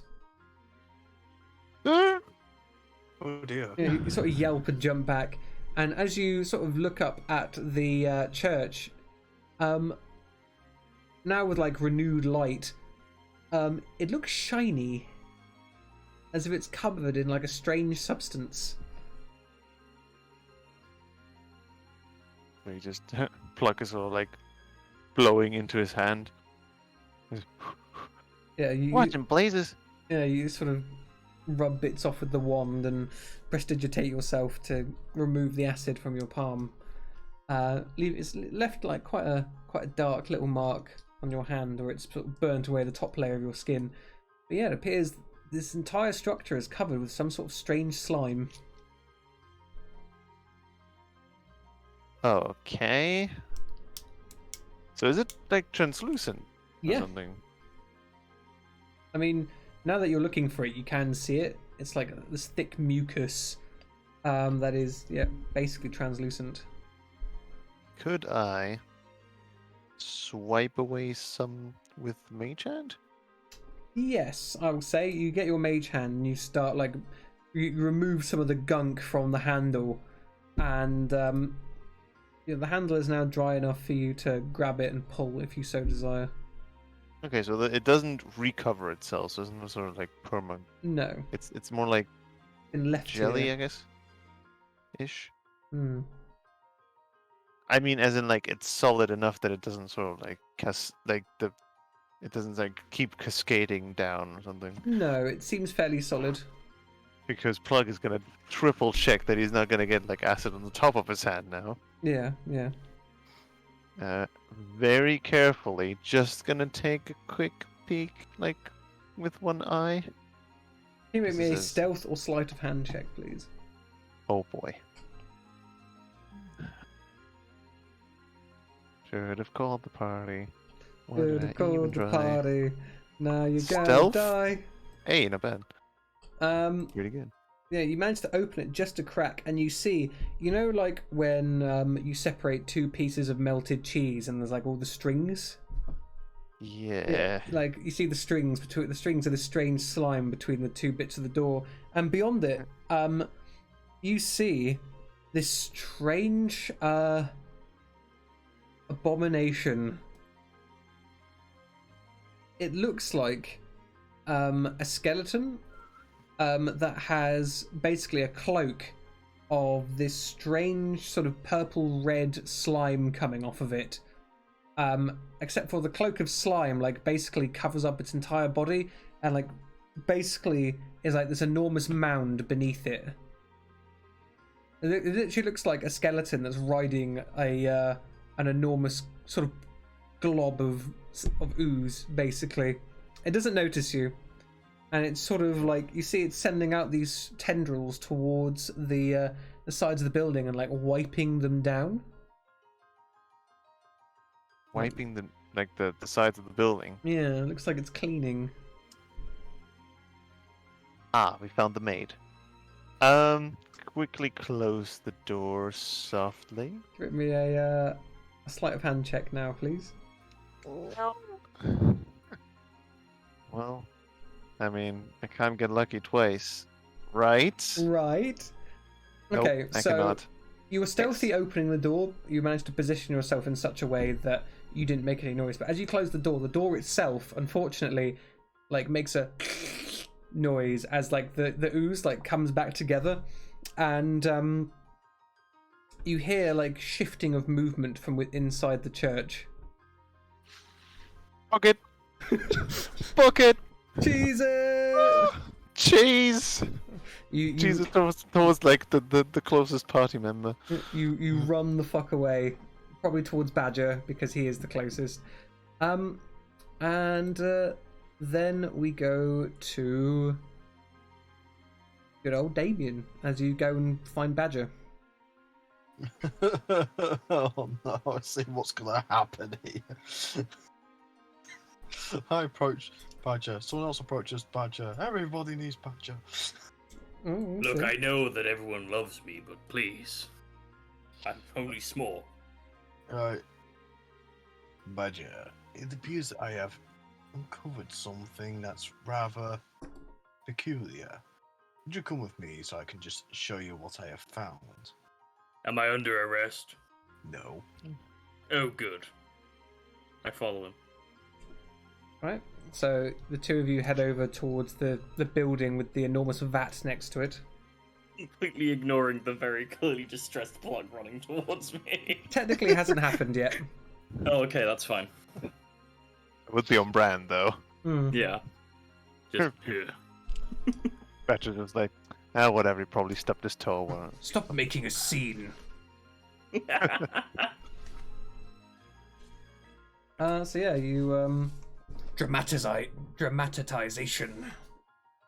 So yeah, you go up and yeah, there's this big old vat next to this building. Okay, let's do some investigating. What's inside the vat? You sort of climb up the staircase next to the vat, and as you look down into it,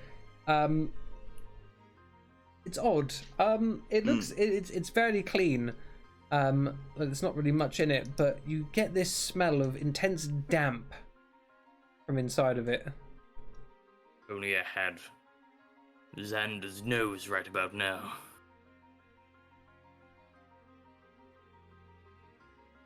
Okay, what does it look like on the inside? Like anything in particular? Just a metal vat? Is there a lid to it? No. No. Okay, so it's just empty with the smell. Yes, it's very Right. damp. Can I see if there's any like residue of whatever was in there Nope. on the snow? Nothing at there's all. no residue. Is there Okay. anything that you're doing to look around, Damien? I don't know what I could actually do, to be honest. Right, there's the vat, there's the building, there's all sorts of other bits you can look at, I'm sure. Alright, Damien will go and check out the building then. Right, so you step inside and you see like the first room is like a little office. And there's a sort of a desk with some drawers and stuff, and a door leading to another room. Okay, I'll check out the desk and drawers, see what side of these. It appears that the wood has been kept quite nicely, and as you sort of pull out the drawer, there are there's some paper in there, which, while it is a bit sort of moth-eaten and has holes in it, it appears to be a quota of food supplies. Apart from all of these names don't seem to make any sense. Not any kind of food you've ever heard of. Let's have a look at some of these names. So you see there's barrel stalks, blue stalks, fire lichen, ripplebark, trillimax, water orbs, and zirkwoods. I can't read. No, he can, but he just takes it over to Badger like, Yeah. What do you make of this? Do I understand these names? Their names. You could That's make me a it. nature check or a history check if you like. To learn more about the Which names. one of those would be better? Let's have a look. What's my nature? 5. Oh, the temptation. I mean, with 13, you understand that that all of these names are names for edible forms of subterranean fungi. Okay. It appears that this facility was used to basically grow fungi to eat. Yes, mushrooms, my boy. Nice. Though, did you see any signs of the quota being filled? By your account, Damien, it looked like they had plenty to eat. They look like they had plenty to eat. Well, that's not too worrying then. Though then that does raise the other question. Why is everybody dead? That is a good question. I'm off to go and see if I can search more in this building. Yes, I'm going to continue examining the area around this this thing. I tap the metal vat with my stick. Both make me perception checks. Okay. Yeah, Badger, it's a nice vat. Yeah, it makes a nice ding when I hit it. Yes. Damien, you dig a little deeper. You find a little quarters where the mushroom ranchers would have lived. You find some other amenities like a mess hall and sort of little storage basements which appear to have been cleaned out. However, you also find the foreman's office where you find, he's definitely made a note of something. However, it's in Gnomish, and it's also, you can't really read it. I suggest this is something for Badger. I'll just pick up the notes and maybe we'll be back over to Badger again. Yeah. So, Badger. Yeah. This appears to be a log made by the foreman of day-to-day activities. Okay. And you note that they appear to be having trouble with the fungi, as some of them, basically, during an expedition, they'd brought back some new sort of strains from the underlands, as they call them. And the new strains had been basically mutating, mixing with some of the other mushrooms, and emitting a strange slime, which basically was inedible. Basically, they go over how they tried to basically root out the new strain, and they got rid of it. However, it becomes all too apparent that they discovered too late that the strain appears to be capable of thought, and in its self-preservation, essentially hid itself amongst the edible mushrooms and created an overwhelming flow of ooze in a secret place beneath the city, whereupon the last entry describes the slime erupting forth and devouring basically some of the gnomes before his last entry is basically, the entry ends essentially. As you assume, he probably rushed off to try and kill it. Oh no. It's at this point that you hear the pitter-patter of tiny little pluck feet coming towards you. What is it now, weird pointy-eared thing? Right, so remember when I said that we might find whoever's been cleaning this place? Yes. And I show the acid burn palm. I found it, and it's coming out the church. Oh, it's slimy and it burns. I push him out the way, and I cast minor illusion and make the sound of kind of like, obviously not this because it doesn't exist in the Heartlands, but something similar to, say, like an air raid siren to get everyone's attention. Yeah. So Volbidian and Kolvar, you both hear this like call to action from across the sort of settlement. What do? Well, I suppose I should go and traipse past the slightly less impressive house and past the church and all the way over to where they are. I imagine I would meet Kolvar as this is happening. Yeah. Heavy box. Oh. The two of you sort of bump into each other. I'm going to say, Volbidian, that you found yourself another 300 gold just raiding places. Okay. I'll take it. You went through all the shops, took everything they had, and Yeah, as Discuss with Kolvar. What'd you find? I found 400 gold on this. 400 gold. Well, I guess that means everyone died instantly, otherwise they would have took it all with them. I found a box and a book. And a bunch of nice. skeletons. Yeah, I saw those too. Oh.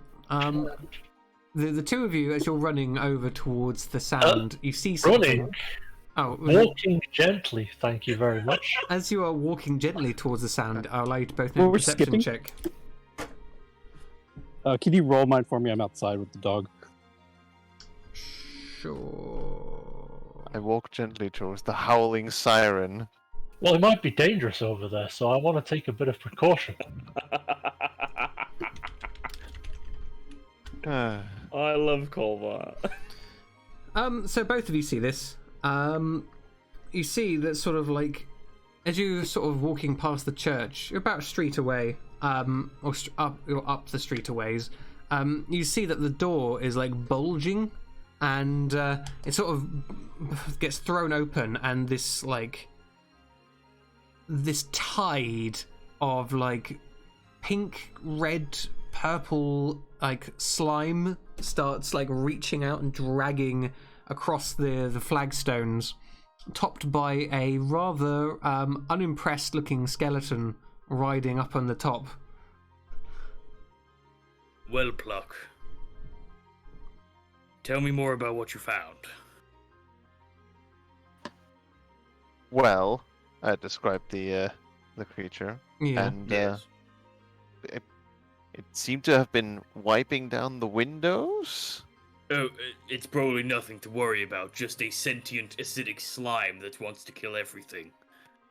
Yes, I've Created by a mutant strain of mushrooms. mushrooms. Okay. Don't Anyway, worry, I it will be burns. using this against Xander later. Anyway, it burns, and I don't know how we could take it down, but we can assume that if the sheath is around here, it'll hopefully didn't dissolve it. Right, yes, of course, the scabbard. Right. Anyway, it's coming out of the church, and Yeah. Of course it is, most horrible things do. So Kolvar and Volbidian, I'm assuming you're going to run from the big nasty slime monster. What does the skeleton have? Glowing eyes? Yeah. What color glow does it have? Red. Oh, it's rain time. What if they were like, I don't know, floral pink? I'd have said hello. Obviously, it's just a friendly skeleton slime. Marvelous. Are you sure you don't want to talk to it? By all means, we can. Volbidian, are you going to stop I and do talk want to the talk slime? to it. You know what? Screw it. I'm going to talk to it. Oh no. I'm going to cast tongues first. You cast tongues, right? And are you moving as you talk to it, or are you just going to stand there? I'm going to slowly, like, kind of look at it and back up slowly and just say, "Hail and well met, friend. We're just, I'm just here looking for a lowly scabbard that was passed down by generations of humans and elves, and I'm assuming gnomes now. And if I could find that, I would be more than happy to leave." You see that the skeleton like opens its mouth, and like it just stays open, and the slime sort of shivers and quivers as it moves towards you, and sound seems to like erupt from its form as Can we see this? No, you guys can't see this yet. And it simply says, "Not yours. Feed the collective." I'll throw a ration towards it. Yeah, okay. Ration. Would that help? Yeah. It's feeding it. Why not? You sort of see it sort of plants one of its tendrils on top of the ration, and it sort of like instantly begins withering and disintegrating into its mass. So hungry, and it keeps on like pulling itself towards you slowly. I'll pull myself away slowly. Yeah. You know, I'm sure there's a lot of things to eat outside that I could show you if you just show me where the sheath is as I continue backing away. Yeah. So at this point, you see Badger and the others, and Badger and the others, you see Volbidian, and I don't know how fast Volbidian's going, but I'm pretty sure Kolvar's like running at this point. And you see coming around the corner is a big slime amalgamation skeleton man chasing after them. Pluck, that thing that was the maid. Yes. I don't suppose it looked like a giant skeleton slime mound thing. Yes. That. It's that. Yeah, a bit like that, It's yes. Yes. Yes. Well then, there's only one thing to do. Wait for all the other people to run up to it first and hide behind them. Well, first we should assess if we can even take it down, and if so, then we might have to do some faster searching. Yes, all well and good. I cast mirror image. Well, that thing is at a far distance, is it not? Just So quote we me. have some of the basic Oh, no. sort of building structure, some stalagmites, some other more normal looking buildings sort of scattered. Ah, no. Let me zoom back in. I think it's stuck. Why does this happen to me? Oh, what's stuck? Just the page. Yeah, as it stopped working, has it? It's slowing down my browser. Yeah. I figured. Come on, let me zoom back in. Oh, it's just restarting apparently. Let me launch back in, shall I?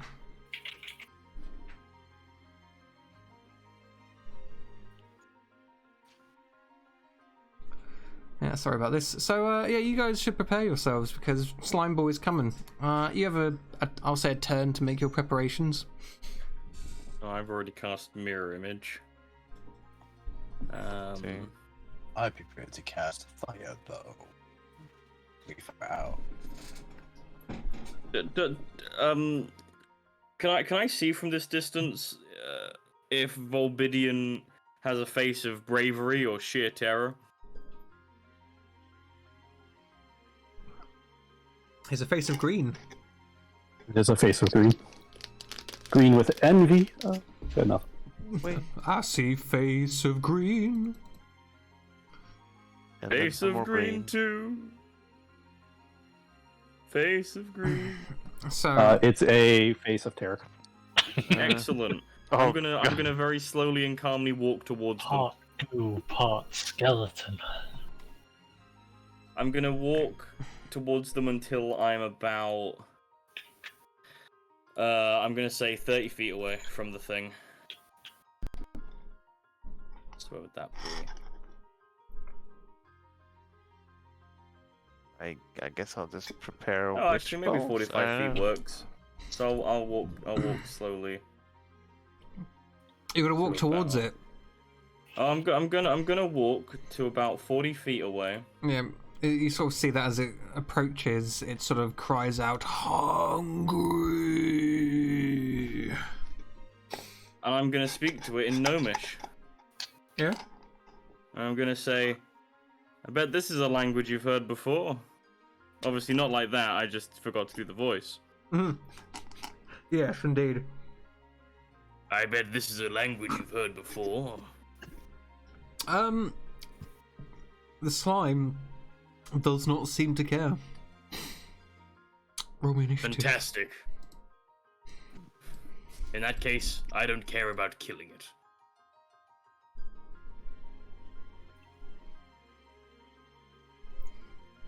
As in you don't mind, or Oh yeah, I don't mind, yes. Initiative. wait, Oh, dang. Pluck is not eager to get burned again.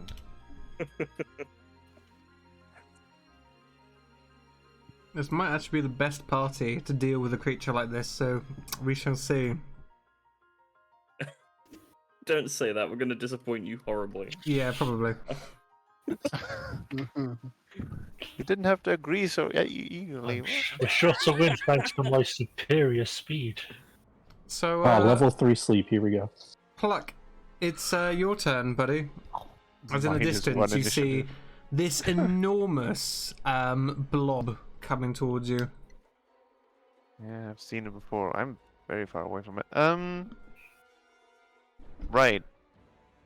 So as a free action, hold on. Too far away.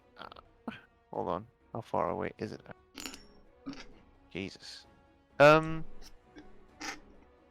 a few things I can think of.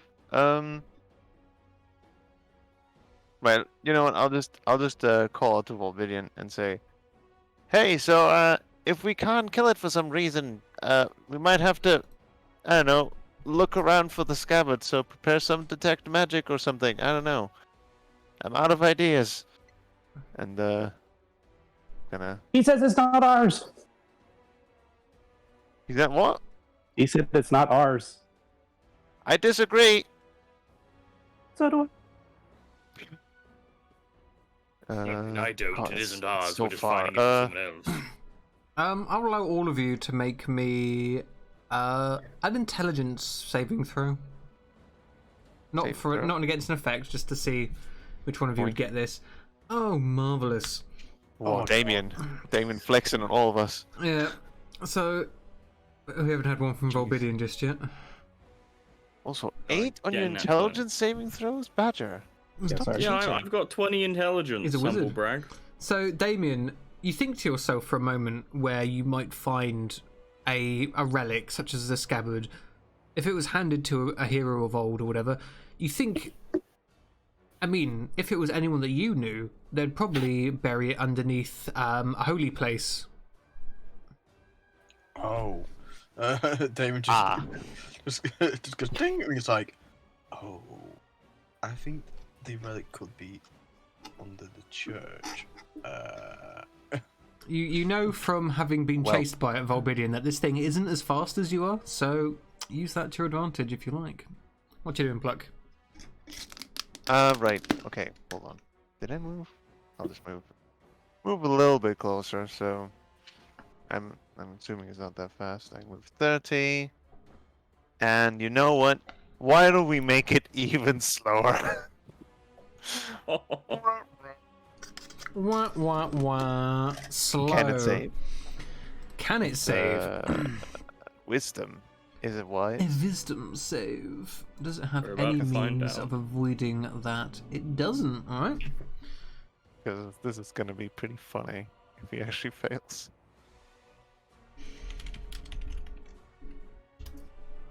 Even with proficiency Oh on the my saving God. throw, it is now a slow slime, moving at only 10 feet around. I love the spell. He's sort of like.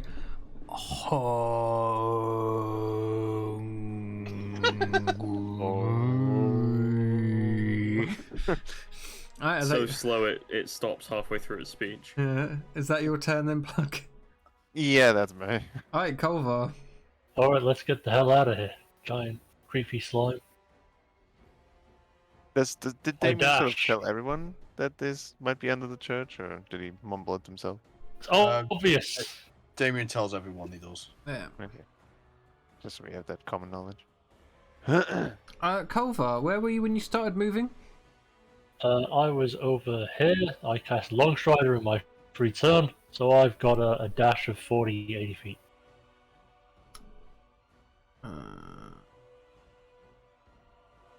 Yeah, you're fine.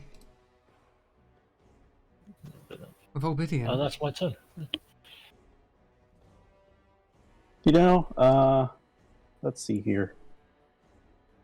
Mirror images is an actual action, isn't it? Mirror image is indeed an action. Alright, well, you know what? We will just mock the thing so it stays following me. And see how that goes. Ooh, you know, it actually has some level of charisma, but not enough. Perfect. As And yeah, you blast it for 7 psychic damage, and it is firmly fixed on you now.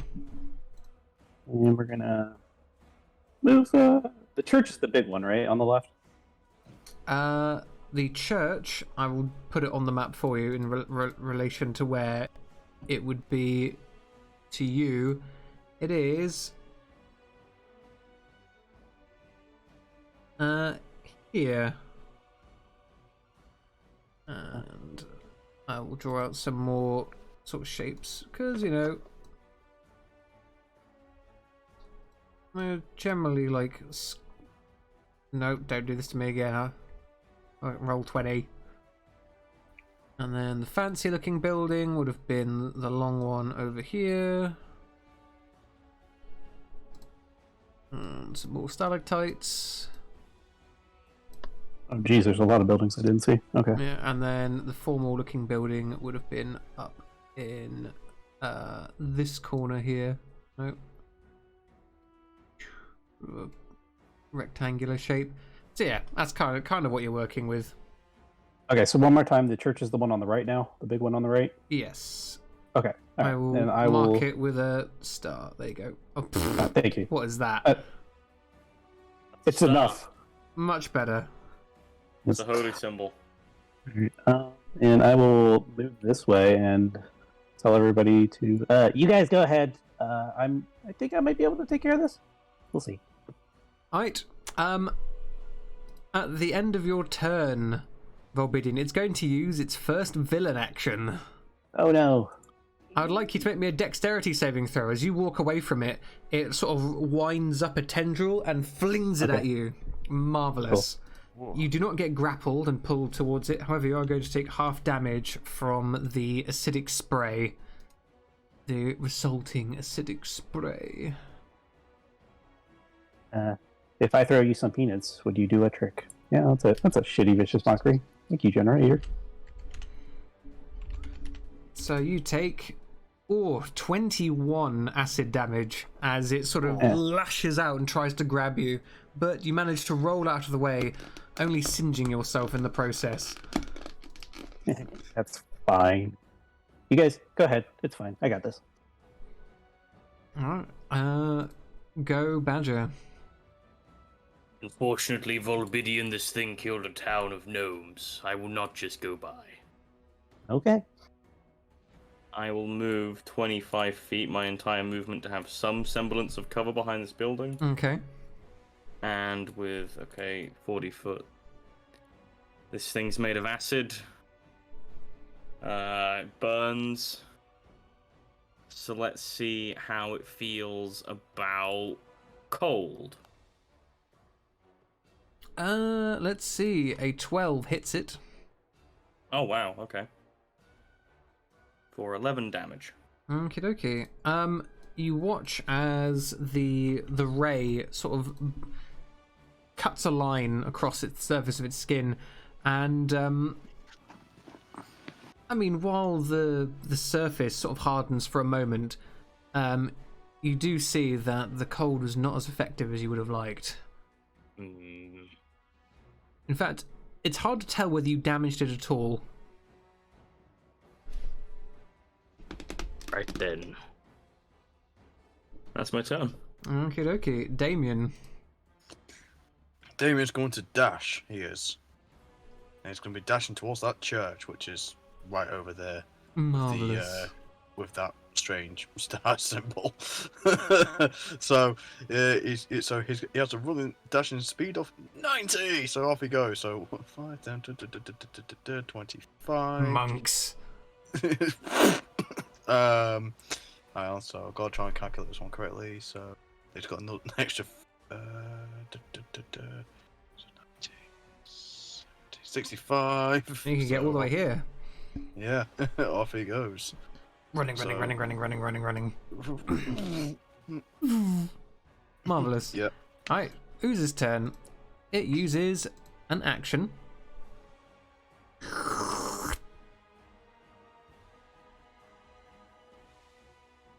And that's all it's going to do. Uh-oh. It gets smaller and splits. you see that the skeleton sort of like gets pulled out into the new one, and the old one, while skeletonless, is remaining and slowed as he points and sort of points over to the first slime and says, "Eat, then return." So this one moves 10 feet forwards, and since the Skellies used his action, the slime is going to try I say, to cast a spell. I have a question real quick. Go ahead. Would it be able to move the 10 feet after Ray of Frost, since Ray of Frost reduces 10 feet? 5 feet. Okay. And then it's going to try and cast a spell, but it has to roll a d20 on 11 or higher. Yeah. The spell doesn't take place this turn. It does! Yay! Dang it. Oh. Oh. So I wanted that to happen once. it is going to choose randomly between you two. I would like odds or evens of Obsidian. I'll go odds. Hey, odds! It goes for Badger. Yeah. As let's draw out this area of effect, shall we? Yeah. Actually, even if it caught you at the very edge, it couldn't get anyone else, could it? No. In that case, this is gonna suck for you, my lad. It's just gonna go. So 1, 2, 3, 4, 5, 6, 7, 8. It fills that entire area with writhing black tentacles that lash and whip about. Can you make me a dexterity saving throw, please? Actually, no, wait. Okay, so you only have to make the save when you start your turn there. So nothing happens yet. Okay. And this one, it's used an action already, but it still has movement. 6. Okay, go pluck. Well, that's annoying. Indeed, you see a field of black tendrils sort of undulating and lashing about, pulsating. Let's see. How far is it? Measuring time. Right, church is that way. Tendrils sort of blocking my path to the church now. Thanks, slime. Rude. Well, I suppose I can Misty Step or whatever. Hold on. I never learned, do I? Here we go. There. Think. Whoop. I go in here and now I think Pluck's about to be sad. Does it take damage from poison? You fire the ray of sickness at the creature, and roll me your damage, please. Boop. Yeah, we'll just go for 2. Oh. You watch as the sort of strange poisonous molds and fungi cause it to grow bigger. Lovely. You fool. That's not even. Hey. Ooh, also, at the end of its last turn, because I've got to make the check, it is no longer slowed. Wait, if it was no longer slow, I would have cast another slow. Hold on. Okay, if you want to This cast another changes slow, things. that's fine, yeah. Yeah, I was like I can cast it on both of them then, but if I'm gonna, yeah, I wanna cast a slow and undo the growth, dear Lord. Right. I might still go for the Ray of Sickness another turn though, because Buck doesn't know this. It resists the this is second knowledge. slow, but it's no longer bigger. Does it? Hold on. How big is this cube? 40? 40 feet? A believe it is 40-foot 40. cube, huh? Could I potentially? A 40-foot don't think I cube. can. I think you could, actually. So it goes 40. Actually, yeah, from there, You can catch both of them. Just in the end. The other Does one. the other guy get affected? Yes, he does. Oh, alright, well. Small victories. Well, there you go. That's my turn then. Okay, so it's going to use its second villain action. As this one over here is, in retaliation to your casting of spells pluck, you sort of see it it sucks itself down into a smaller size, and then sort of bends itself inwards, and then as the inward bending part quickly and rapidly sort of rubber bands back, it spits a glob of acid at you. Can you make me a dexterity saving throw, please? Crap. That is... That's a distance. Alright. Will Pluck uses inspiration. Let's see. Dexterity. There you go. Ooh, you save, so you take half damage. 21 damage. That's the exact same roll I had last time. That's amazing. Okay, so hold on. Once I have to do some calculation real fast. You have temporary hit points, I believe. So... Yeah, that's what I'm calculating. Yeah. Because this is the first time these temporary hit points might be saving my life. So, yeah. Blah blah blah blah blah blah blah blah blah blah. Twice the level, so that's 6. So I'm on 6 health. So for those of you who are not aware, Pluck is playing the Fey-blooded sorcerer from the Heartlands player guide, which means whenever he imparts a condition upon a creature, he gets increased movement speed and temporary hit points equal to double level the spell he used to inflict that condition. Thus, he has managed to survive. Yay! Yeah, debuffing makes me stronger. Now I'm alive. Yay. However, I do have to make one of them Constitution saving throws. Oh, the slow No, goes. it's not one with slow either. Dunk. Everything sucks. Everything isn't awesome. Everything is awful when it's part of a team. What a great turn. What a great turn. We're just gonna It happens, my lad. sulk. But Goodness. that's his villain. He can't use his villain action again until next turn. Kolvar. Well, Kolvar's more of a talker than a fighter. Let's leave the slimes to the Golden Watchdog and Volvidian, and I'll just continue to run at high speeds. In fact, yeah, you've got Long Strider, so you can dash as a bonus action as well, can't you? Oh no, Long Strider is 10. Yeah, I was mixing up with Expeditious Retreat. Yeah. Okay, so you do some good old, double dash, Kolvar cut, and we go to Volbidian. So I have a question. Seeing that the boss talked to the creature, is it safe to assume that this thing is now an ooze? Yes, it is. Oh, they're both oozes. Oh, they're both oozes? Okay. Alright. I was assuming one was undead. I mean, technically both, yeah. Okay, so that see, now I'm confused, because if it's an ooze and undead, then command's not going to work. But the fact that he talked to it and it did something makes me think that it's being commanded. But I'm confused. I think you would say that the one with the skeleton in it could be commanded, but the one that he spoke to is probably just mindless and following his thoughts. Okay. Although, I will allow you to make me a Arcana check, briefly. Perfect in Arcana with that high 1. Hey, look at that. That is enough for you to know that it's likely that neither of these are going to be subject to charm effects, given that the ooze is the main part of their bodies. What about if I used Feywild senses? Or was it Overwhelming Charm? Sorry, Overwhelming Charm. Of course, you have the Summer Court racial bonus. You can actually charm things that are immune to charm. Interesting. Yes, of course. It'll have advantage on the save, of course, but... Okay, we'll activate that, and then we'll try command to see if it actually works.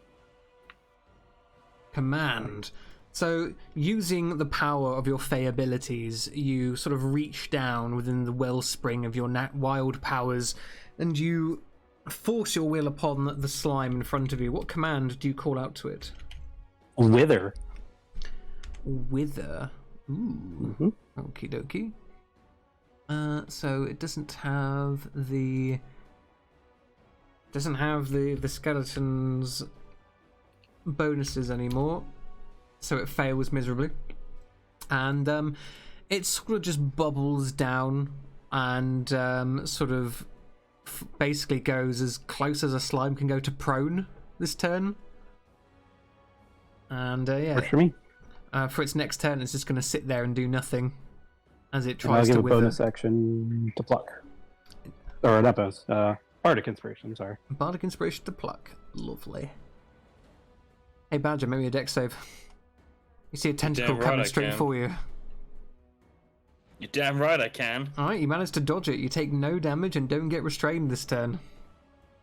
I sort of dodge out of the way. I look at the tentacle, look back at the slime, look at the tentacle, look back at the slime, and go. That was a good one. Oh, I did say the slime had advantage. Did that make any difference? It might not make a difference. No, it did make a difference. Slime is still charmed. So okay. Does I assume the tentacles act as rough terrain? Don't think so. No. Okay. Let's have a look. Black tentacles. Oh, it is difficult terrain, yeah. Difficult terrain. That's what I meant. Yes. That's fine. What I will do, is my. Oh, don't forget, I'm supposed to have dots because I cast my mirror image before combat. Well, let me put those dots on you, son. Sorry. So, okay, this time let's try. Let's see how it feels about radiant damage. Oh. Hey, Badger. Yeah. You want to see a really great deck save? Yeah. Yeah, the radiant sort of it doesn't seem to like that. Actually, it doesn't. It's not really capable of reacting, but you see that the radiant burns away a section of its I just body. realized. Does that mean it can't make that save unless it crits? Yeah. Excellent. And I'm gonna move just 5 feet this way so that I'm behind cover. In fact, no, I'll move. Well, technically 10. We'll go 20, Yeah. so I'm out of the thing. Outside of the range of the tentacles, very smart. Yeah. Damien. Once again, he's gonna run. Do I see where the entrance is to this church? Yes. Let me just roll that out for you. So, the doorway would be sort of here. Big Okay, old set right. of doors. Okie dokie. And once again, still continuously dashing. Jesus, it can go all the way in there. Is it? Are the doors locked or something? They're covered in slime. Oh dear. What about the windows? The entire building is coated in a bit of a slime, but if you wanted to, you could try and dive through the window instead. Yeah, I'm gonna give that a try. Make me an acrobatics check then, as you sort of dash up to one of the windows at the side and just go yeet, straight through it. Smash! Psh. Okay, cool. 1 minute. I think it's my acrobatics. Oh, here it is. Marvellous. That is enough. You break through the window, and unfortunately, you see that the floor inside is also covered in slime. And as you land in it, you take 5 acid damage. And like a spike growth, for every 5 feet you move inside this space, you will take a further 2d4 acid damage while you are treading across the ground. Darn. Okay. Right. I think that's the moment where he has to go Radiant Soul and stop levitating up a bit for 10 minutes. Yeah, so you land in the slime and you're like, ah, shit! And you manifest your angelic wings to keep yourself away from any of the slimy surfaces in the room. Ooh, nasty. Excellent. And that's all your movement this turn, right? Yep, that's it. Okie dokie. Ooze time. This fella sits here and he's like, I'm withering, must do a good wither. And then at the end of his turn he's like, wait, no I'm not. This one with the skelly in it 3, 4, 5, 6. He. Yes, we will dash. Slime dashing. Amazing. Can you imagine? And that is really all it does, unless it has a bonus action it would like to spend. It doesn't. Alright. So, pluck. Okay. Eek. So is this like a building thing? This circle here? Yeah, that's a stalagmite, yeah. Stalagmite. Okay. With a residence inside it, if you wish to cross through. He just wants to take cover from that, from not getting spat on by another glob of acid. So. Of course.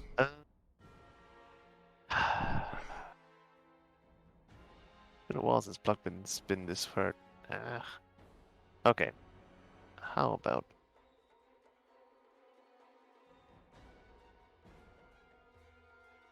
Okay, you know what? Go on into the building and drink a potion. And let's see which ones I have. Gotta make these turns fast. Let's go for a big one, since this seems like a pretty dangerous encounter, I would say. Awful. Well, 10 health. I guess I'll take it. Just terrible. Okay, now. Alright. Well. Still, that is half my health again. Any bonus action I can cast? No, I don't think I do. That's me, unfortunately.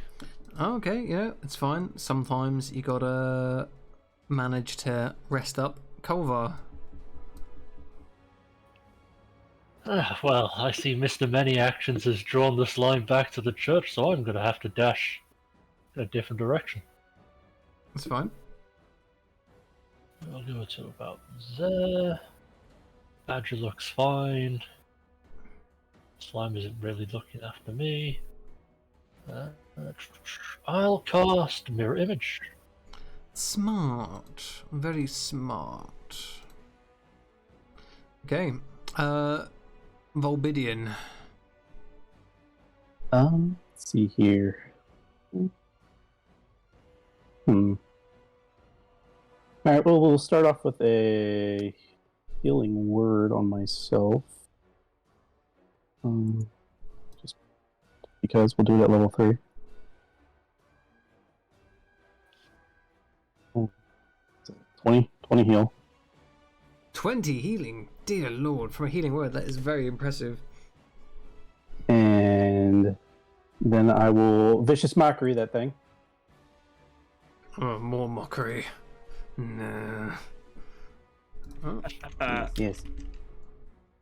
it's now just an ordinary slime, so it is unable to take your jabs this time. And we will just casually walk behind that building. Okay, Badger. Is it safe to assume walking back into the difficult terrain would cause a tentacle to attack me? If you walk back into the anime square, yes, you will take a dex save. As the tentacles will grab you. Oh no, not the anime. Well, that slime isn't even the one with the skeleton on it, is it? It's this one down here. Yeah. Skelly Boy's heading over there, down towards the church. Now, would you class that as a line of sight? I would. Excellent. It's a big old 25-foot movement there. And then I should have something within... Oh yes, of course, you.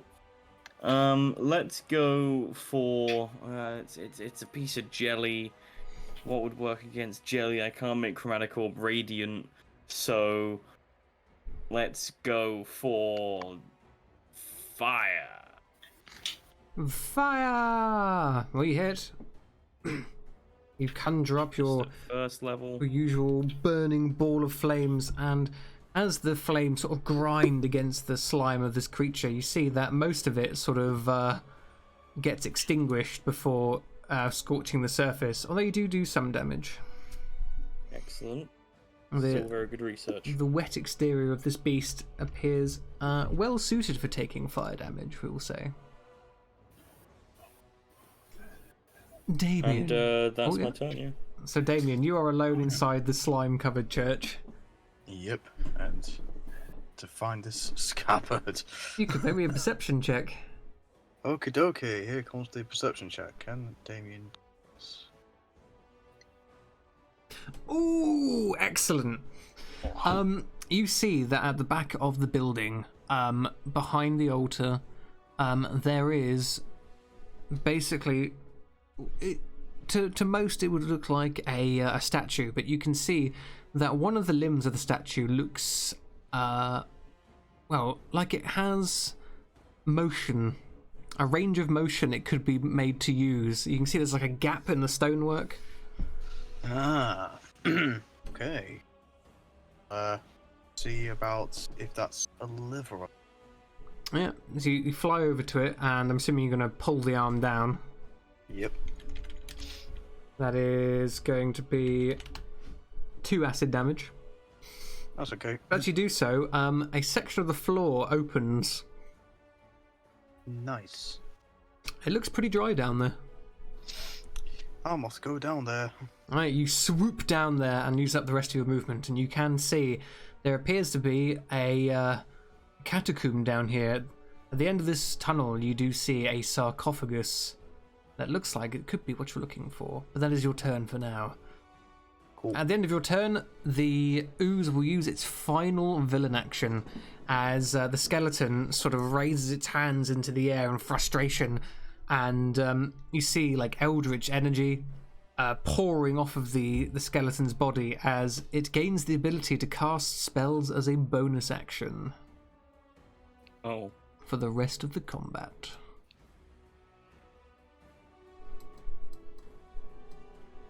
It's going to pop itself here. Nope. This one over here is going to throw out a spell. Since it isn't actually sure where you are, it's just going to center it here.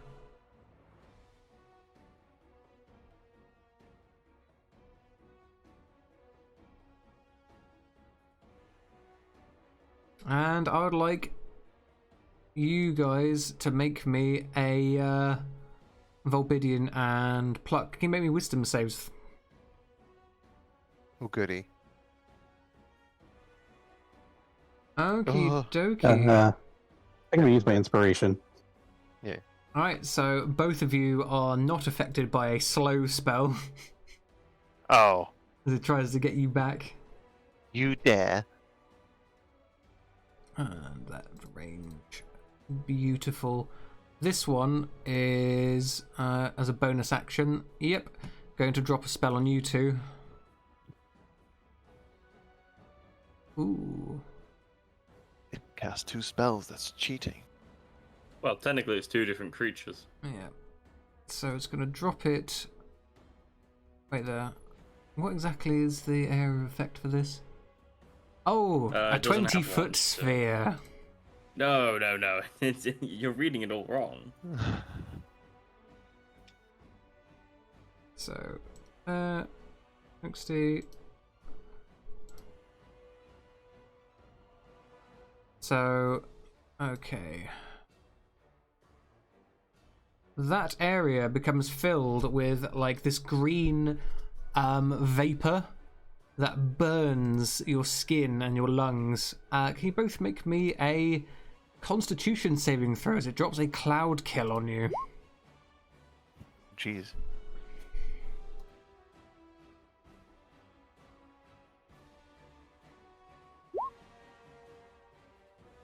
Okie dokie. So, Kalvar takes full damage, Badger takes half. 27 poison damage. 13? Yes, 13, and it's then going to dash towards the thing as its action. This one is going to move and dash up here. And then we go to Pluck. Right, so I'm gonna be cheeky. Is this the one that casts the slow spell? It is indeed. So I'm gonna be cheeky and say that this now disappears. Because he casts a second concentration spell. Oh, that is true. I mean, it wasn't doing anything anyway, so that's fair. Yeah, but I'm saying, like, you know, at least the anime is gone. There is no Hurrah. more anime. Right, we're Save safe. the anime. For now. Now we're safe from the enemy. Oh, this is gonna be close. Not liking this. Plug is actually a bit spooked by the fact that that thing managed to shoot a acid that far. Let's see, how far away is this thing? Very, that is. Okay, let's see. Can only move 30. Could he still see it from here? No, I'd say that stalactite is giving it cover. Blah. Technically it's 2 stalactites, but yeah. How many spells I can cast? That I'd say would be- due to like doors and windows, whatever, you could angle to hit this one. But with 2 buildings in the way, that would be a bit of more of an ask. Okay, well, this thing is doing some heavy lifting today, so let's do it again. Against the Hey, meteors and shooting both at the other one guy. yep, it's Oh, terrible wow. at deck saves, so you deal it. Ooh, you do notice the fire isn't quite as effective as you'd like, as again, its wet body seems to diffuse some of it before it takes the damage, but it does get hurt. My Pluck might make the very bad decision of using Ray of Sickness later, but for now he's just burning all his 3rd level spells. So here we Indeed. go. Kolvar, you've started your turn in Area of Cloud Kill. Would you like to, Actually, I need to read I through. would not. When a creature enters the spell's area for the first time on a turn, yeah, not on its turn. So yes, you have to make a new Constitution saving throw, please. Hey, half damage. Oh, Hey. which is 14 extra poison damage. Boy, howdy. Oh no. Alright, we move 5. Should be just in range for a... Let's check the spell. Oh, well in range. That'll be a guiding bolt against Mr. Man over here. Oh, over that against that one, huh? Rolled a hit. It's got a god awful armor class, so you're probably going to get him. What level are you casting it at? Level 1. Okay, that's easily a hit.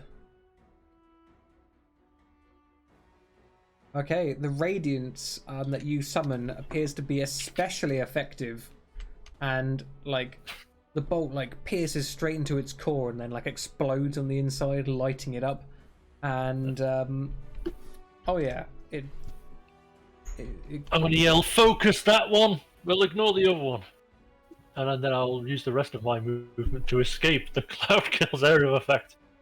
very smart. That ends my turn. Volbidian, you can see that the slime beneath you is not doing so great. Not doing so great, huh? Well, that sucks for me because I don't think Toll the Dead is really going to do much to it. But I don't know. Can I see Kolvar through this the big stalactite here? Yes, I'll say you have a basic line of sight. Again, doors and windows. Okay. Also, I don't know how much health good old Kolvar, how bad he's looking, I guess is the better word to say. Yes, you do. Now I do. Perfect. All right. Got a bit of a wheeze. A little bit of a wheeze. Yeah. Let's see here. I think... Nope, he'd still be out of range for me. All right, we're going to move here. We are going to bonus action heal Pluck.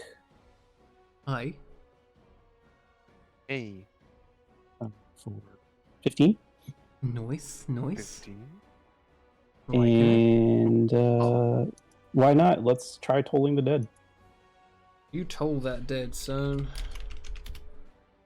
Okay, yeah. Again, the necrotic energies also appear to be quite effective, as you see that entire like sloughs of the, or rather, what am I talking about? Wrong word. Entire like heaps slough off of this creature. The ooze just like burning off of it, and it's really looking quite badly injured now. Just as barely holding itself together, this quivering mass. And Banjo, make me a con save, please. I don't want it. Told you. Oh, Full God. damage, 21 poison. I'm still standing. Wait, whoops. There you go. Lad. You're still Um, going, lad. He's doing it. Do you see how painful this movement is, Kid, right? You could dash as an action. He could, but I have plans. You could Misty Step. That's a bonus action. It is, but it does Yeah. mean you'd only be able to cast a cantrip this turn. That's fine, that's all I need. I'm gonna move my 25 feet to here. I'm gonna Misty Step 30 feet. To here. I think. Yeah, that works. And we're gonna go, hey. Nobody kills gnomes and gets away with it. Sacred Flame. God. Ooh. Huh. You hear the skeleton like lets out a shriek of agony as the radiance burns it from within, and the slime sort of shifts around to turn around and face you. I give it a little wave with an angry face. Well, you stand in defiance. As we go to Damien, you can use your movement to reach the sarcophagus this turn, and that's just a move action. Okay, I make my way over to the sarcophagus then. I In fact, lay over to it. what's your flying speed? Is it equal to your 30. movement speed? Oh, it's 30. Okay, thought it was 60. Yeah. Well, you go up to the sarcophagus, and what are you doing there? I'm going to try and see if I can open the sarcophagus. Okie dokie then. You sort of find that it's actually quite easy to move the lid off the top of this thing. And beneath you see the skeleton of an old gnome, and you do indeed see a scabbard inside a box. I just gonna check around. Is there anything else on with this gnome? Just in case. It does have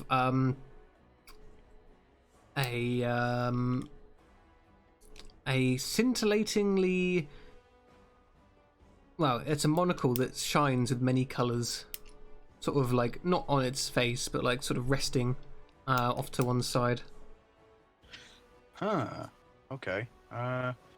Damon's gonna collect both those items. All right, marvelous. And then I'm assuming you're going to use your dash and action Fly to over. fly back up into the church. Yep. Marvelous. All right, so you are now Well- like here, Cool. and next turn you'll be able to join back in the combat. Yee. Ooze time. At the beginning of its turn, I did not put in that space. It should be conforming to this area. Regardless, the cloud kill moves 10 feet away from the point of origin. Thankfully, Kolvar is just away from it.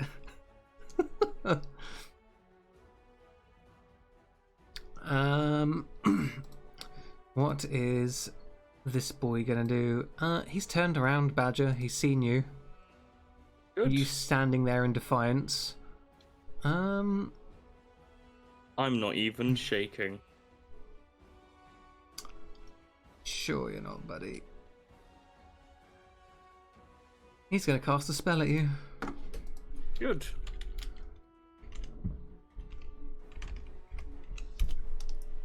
Oh! You lucky son of a bitch. So he winds back a upcast ray of sickness, and it just flies like over your head as you duck. And he's seeing that you're still there. He's gonna move to get rid of you.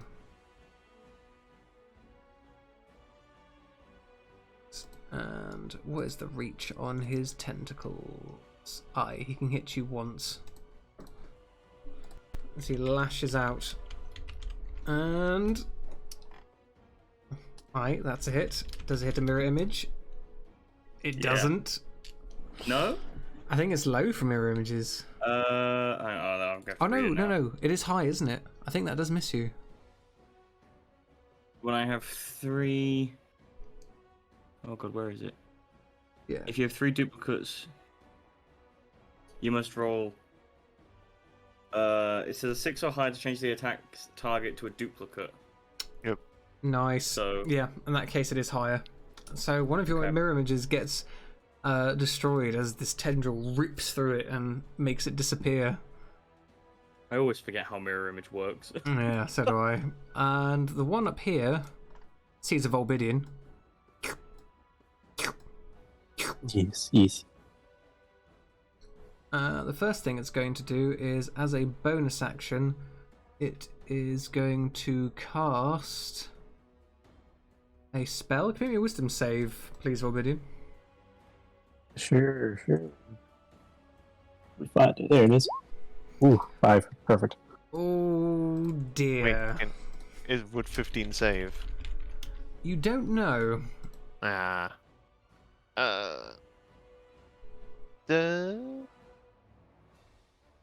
Don't think it would with this highest spell power. I mean, do you want to give him inspiration? Sure.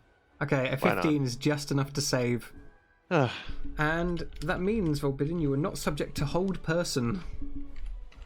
Which would have been... He's got both of my spells! It would have Cheeky really kid. would have really sucked if he held you and then critically hit you with a tendril, but instead he just hits you. Wait, 18 doesn't hit. I actually have 19 AC. Oh, damn it, I need to update that on your on the overlay then. But regardless, it sort of whips past you, and yes, you do manage to avoid that. As we go to pluck. He casts slow and hold. Oh, it's on, mister. First, we're doing some of them against the one that I can see. Oh, terrible rolls. Good. Well, that's fine. Even with the 17 rolled, he fails both rolls and takes half damage, which... Oh, no, not quite enough to finish him off. The 2 meteors explode against his side, and you see that he continues to sludge towards the floor a little more. Okay.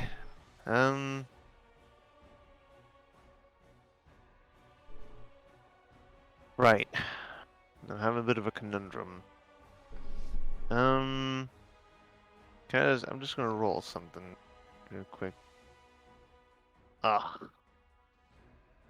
Would pluck piece together that ray of sickness isn't a good idea. I did tell him there was fungus, but Yeah, I mean, you probably know it's not going to help you. It's fine. yeah, it's obviously I just cast it and then something bad happens. Using so poison I know on it, but slimes is pluck generally doesn't. a bad idea. Okay, well, if that's alright, I'm not gonna get accused of metagaming then. No, I'll it's cast that. fine. It's Sorry. fine. Well, on I the had bright my side, moment the in the only other sun. spell I have is this, which is garbage, so that's great. Take a point of cold damage. You get. No. That's No, he all I doesn't. have. It doesn't You take know, a it point of doesn't cold even damage. take. See, so it ultimately didn't do any difference anyway. No. As long as I was screaming. Culver. My spell lists on. Alright, so we go 5, 10, 15, 20, 25. Run around the corner. And we'll whack it with another guiding bolt. We'll cast this at level 3, I think. Yep. Oh, You're gonna wish you had that later. oh. As you deal, what's it? 6, 12, 18, 24, 39, 43, plus an extra 2d6 12. Dear Lord, 55 points of damage, and yeah, the slime just explodes everywhere. Big, Well, it's gone. wet, sloppy sounds as like pieces of it fall all over the place like jelly. Yeah. Good job. That's my turn. Okay. Volvidian. All right. Well, we're going to move right up here to Kovar and be like, thanks for the assist. Let's get you back to fighting speed, hopefully, and we're going to cast Cure Wounds at level 3. So 21 healing. Oof. Very nice. Big heals. The biggest, in And, fact. We'll inspiration. We'll give him an inspiration too if he doesn't already have one. He certainly doesn't. There you go. Right. Badger, you are standing face to face with Big Slime Man. I'm gonna assume that because it attacked with the tendril, trying to move away would instigate an attack of opportunity. Yes, you are currently within its reach. That is absolutely fine. That's a terrifying reach, but I'll go with it. Because I don't need to worry, because... Sacred Flame. You're just gonna stay on the offensive, huh? I'm gonna Sacred Flame. That's the second 0 it's rolled. And, yeah. No, you don't like that, do you? Again, it shrieks out, "Ah! Curse you!" And Oh, then, you wish you had. are you using your bonus action for anything, Badger? Nope. Alright, Damien. Alright, so Damien's going to fly out. Alright, in fact, with your super monk speed, you could either get in melee or range of it, as you desire. Yeah, tell you what, let's just do that. Go straight to it and stop attacking it. Like an avenging angel, you burst out of the church window and sort of swoop down towards it. Give me some attack rolls. Cool. Right, here comes the attack rolls. Okay, so first here comes the sword. Zing! Oh, Bless Damien. Oh, nice and accurate as always. And another one. jeez. And another one. And another one. Yep. Another one. And here comes the first attack with the radiant damage. Okay, so with the 5 extra radiant. Six actually, because he's level 6. Oh, 6 extra radiant. Oh, sorry. It's on the radiant. It's doubled. Yep. It definitely pissed it off. Then here comes the next bit. Nice. 2 solid blows. You carve off chunks of the slime surrounding the skeleton, and it sort of turns and tries to defend itself against your blows. And Then, yeah, here comes the unarmed warrior blows. in fact, I need to make like 5 concentration checks. Yeah, the cloud killer's gone. So go ahead. There's one. Punch. Yep. And the second one. Aye. Oh, wait, you're punching it, aren't you? Yeah, punching / kicking it, but I know I'm gonna take damage. But So the 2 unarmed hits give you 23 acid damage in retaliation, but deal your damage. cool. So the first one, 9, and 9. and 8. Lovely. In that case, yeah, your assault seems to seriously wound it, and it's definitely sort of torn as to who to give its attention to. On its turn, it's going to power up a spell, and can both of you make me a wisdom saves? It drops a 3rd level hold person. Counter both spell. of you. You motherfucker. You son of a bitch. I think I know which one it's going to target, guys. Yeah.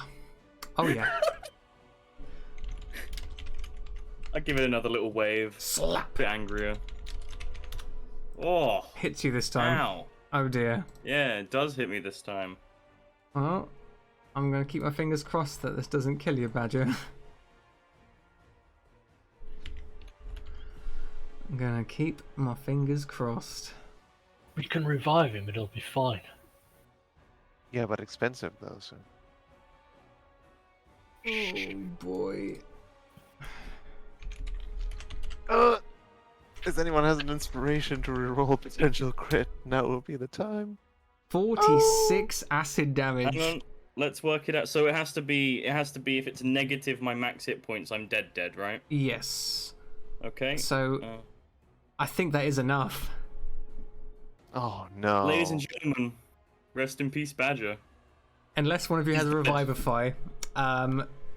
Yeah. Badger's dead. You will watch as the tendril slams down on Badger's body, and like bits of his skin get absorbed into the bloodstream of this beast, this creature, and when the tendril rises, half of his skin is like melted off, and there is naught left, no life left in that body.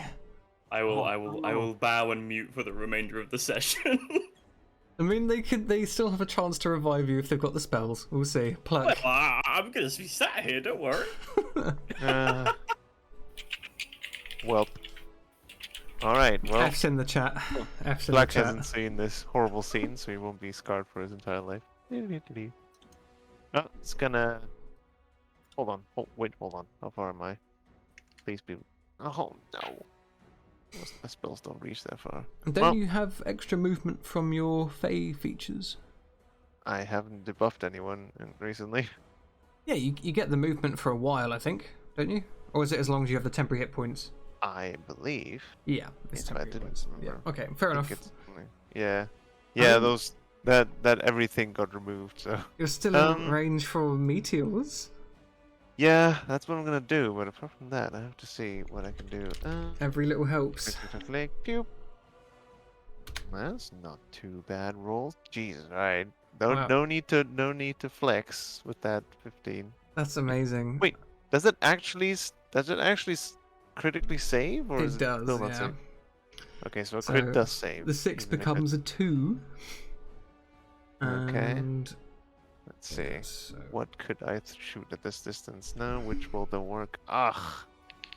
Nothing works. Witch bolt is not 120 feet, I take it. Oh, witch bolt is not even 60 feet. Well. Time to do another sad frostbite with extended spell. Wait, can't you extend spell one of your other spells? What, like Ray of Sickness? Witch bolt, That's the maybe? I only don't one. know. Huh? Well, a witch bolt, doesn't it double the range? Yeah, that would be 60 feet. Well, It it has. fails its It- save, so do your frostbite damage.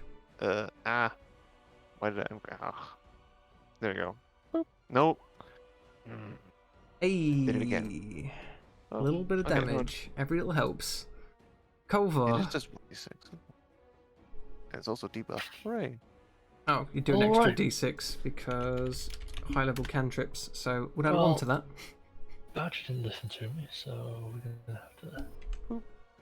40... Go on, Culver. that. You've got the 80. means to bring him back to life. I don't actually. Oh god, Well, Oh, that's my turn. this might get expensive. Volbidian. Badger, like, Yeah, maybe it's worth it. I have no idea what to do with the dead badger. Huh. Damn. Wow, that's just brutal. That's cold, man. It is, I know. Let's see. So we'll do this. We'll do the 30-foot movement, 60-foot Misty step, and is Toll the Dead full? How far is Toll the Dead? I don't remember. 60, I think. Just out of range. I mean, you cast Toll the Dead earlier. Let's see. Should say in the actual thing. Yeah, 60 feet. Mm. Yeah. All right. Let's see here. Maybe we can just move a little bit more out of the. Yeah, we'll move a little bit there so we can't see us. Alright. Um, Poor Badger. Damien. Alright, after what Damien just sees there, Damien breaks out of his emotionless state and goes into a rage. Marvellous. and he starts to. That now... grumpy gnome was my friend, damn it! He's like, no, and starts Obi in it. Cut him down. Let's see it happen. Yeah, easy. Right, and the second one.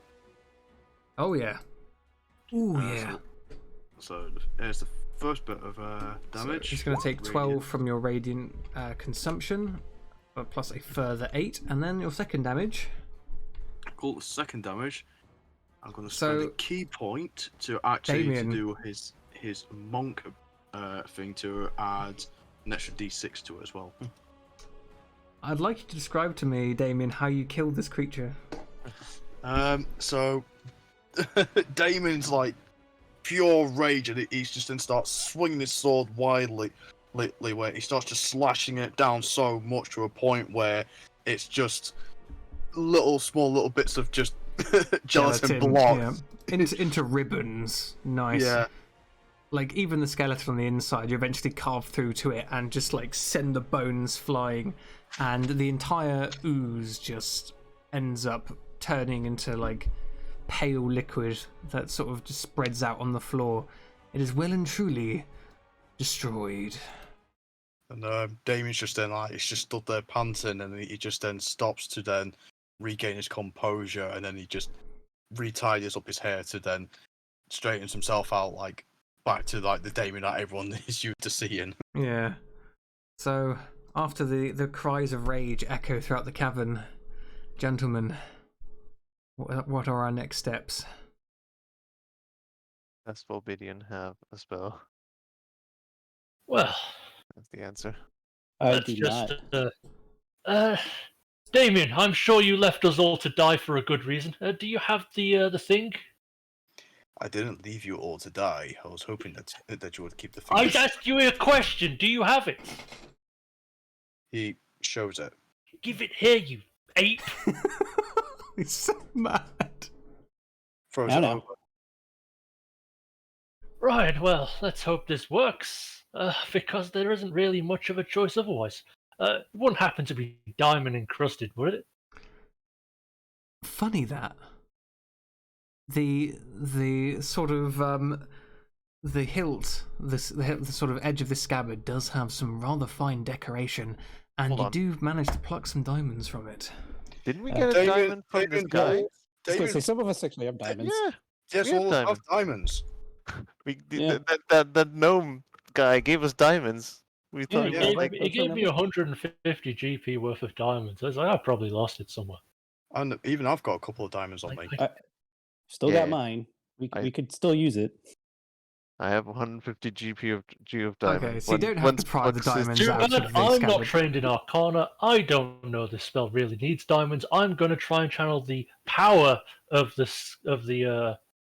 of our lovely artifact here, and my own power, technically, and try and do it that way. Oh, in that case, Because what you're sounding like sounds like something that someone trained in Arcana would know, and that's just not me. that's fair. In that case, you get the scabbard, you try and channel its power, and you pump magic into Badger's body, and you do see that some of the nice encrusting engraving on the scabbard sort of falls off and sort of melts, rusts. But, Badger, you take a deep breath as you return to the world of the living on a single hit point.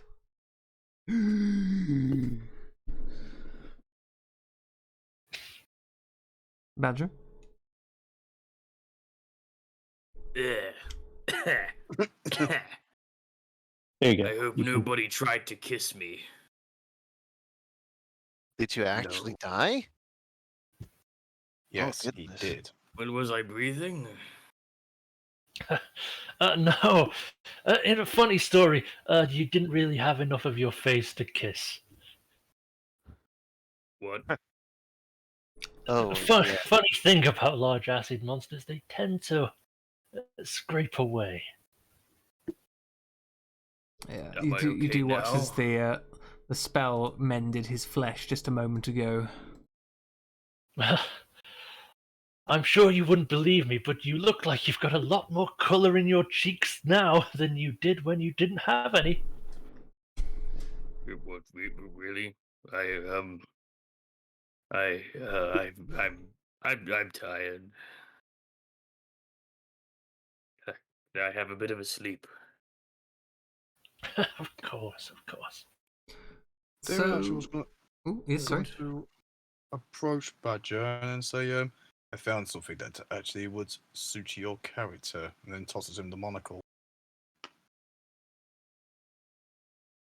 Yeah, you see, Is it Badger, that magical? this monocle sort of shimmers in your hand, and it has like Sverfneblin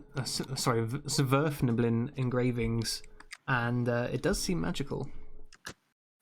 I will ritually cast Detect Magic 10 minutes while getting my breath back.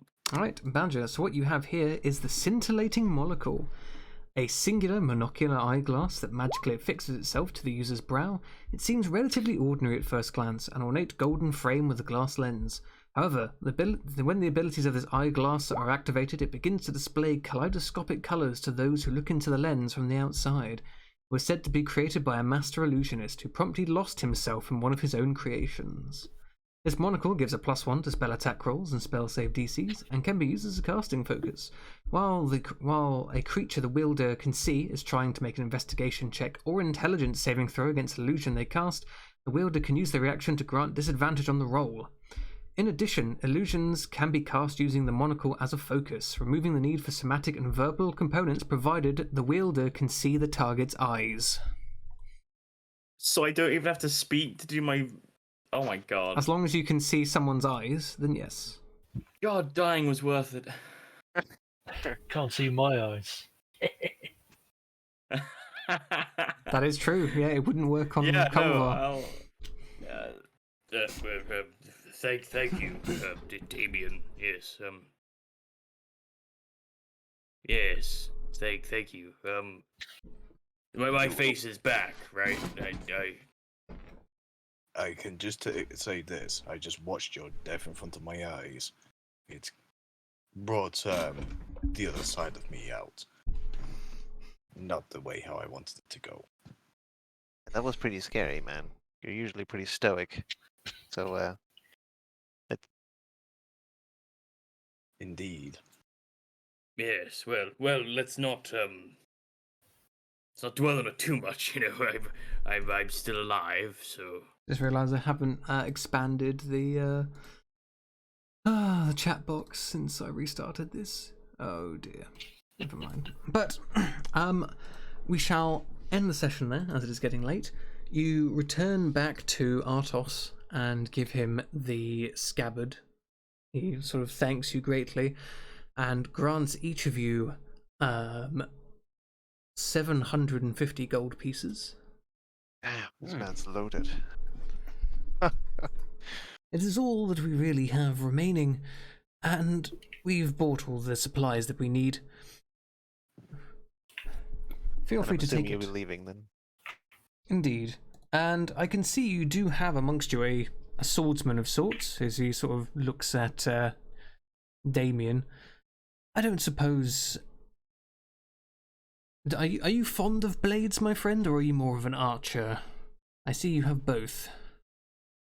I'm acquainted with both weapons, but the blade is something that is also within my favour. He nods. In that case, this may become useful to you. He hands you over a whetstone. Oh.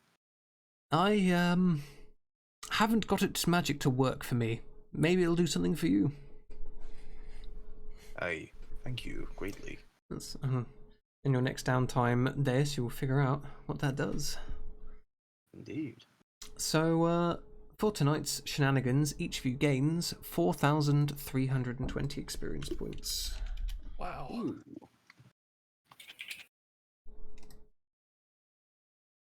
That's a lot of XP.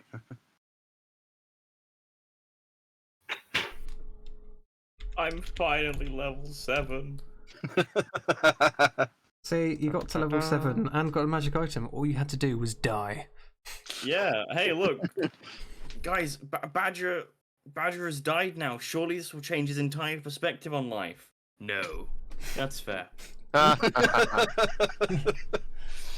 Alright, so we will I'll take it. We will do some some final bits. To start off with, we have a artist in our midst, Deus Phoenix, if you would like to plug yourself and your art. Oh, indeed. Well, as you may have heard, I am an artist illustrator. I do all types of illustration stuff, from D&D characters to chibis as well. If you can go to me Ko-Fi, you can check out some of my gallery work, and don't hesitate to ask for a commission if you want one. Nice. And of course, we do have a streamer with us, the wonderful TK Squid, who played the deceased and now not deceased Badger. Go ahead. Hello! It's me. Normally when I promote myself, I say something really horrible, but today I'm going to say something nice. I care so much about you guys that I literally died for you. But yeah, if you like Badger, I'm nothing actually like Badger. So come check me out. Excellent. I'm so And good at that stuff. you're excellent at it. But with that, we shall call it a stream. I'd like to thank you all for playing. I'd like to thank all the viewers for watching and all of the gift subs that came in today. That's incredibly generous, and it's a huge boost to my channel. So I'm very excited to see how this keeps going. Yes, praise Pengy. Praise him. For all of us can now drop happy mind flares in the chat. Ease. And with that, I shall say to all of you, good night. Night. Bye. Bye.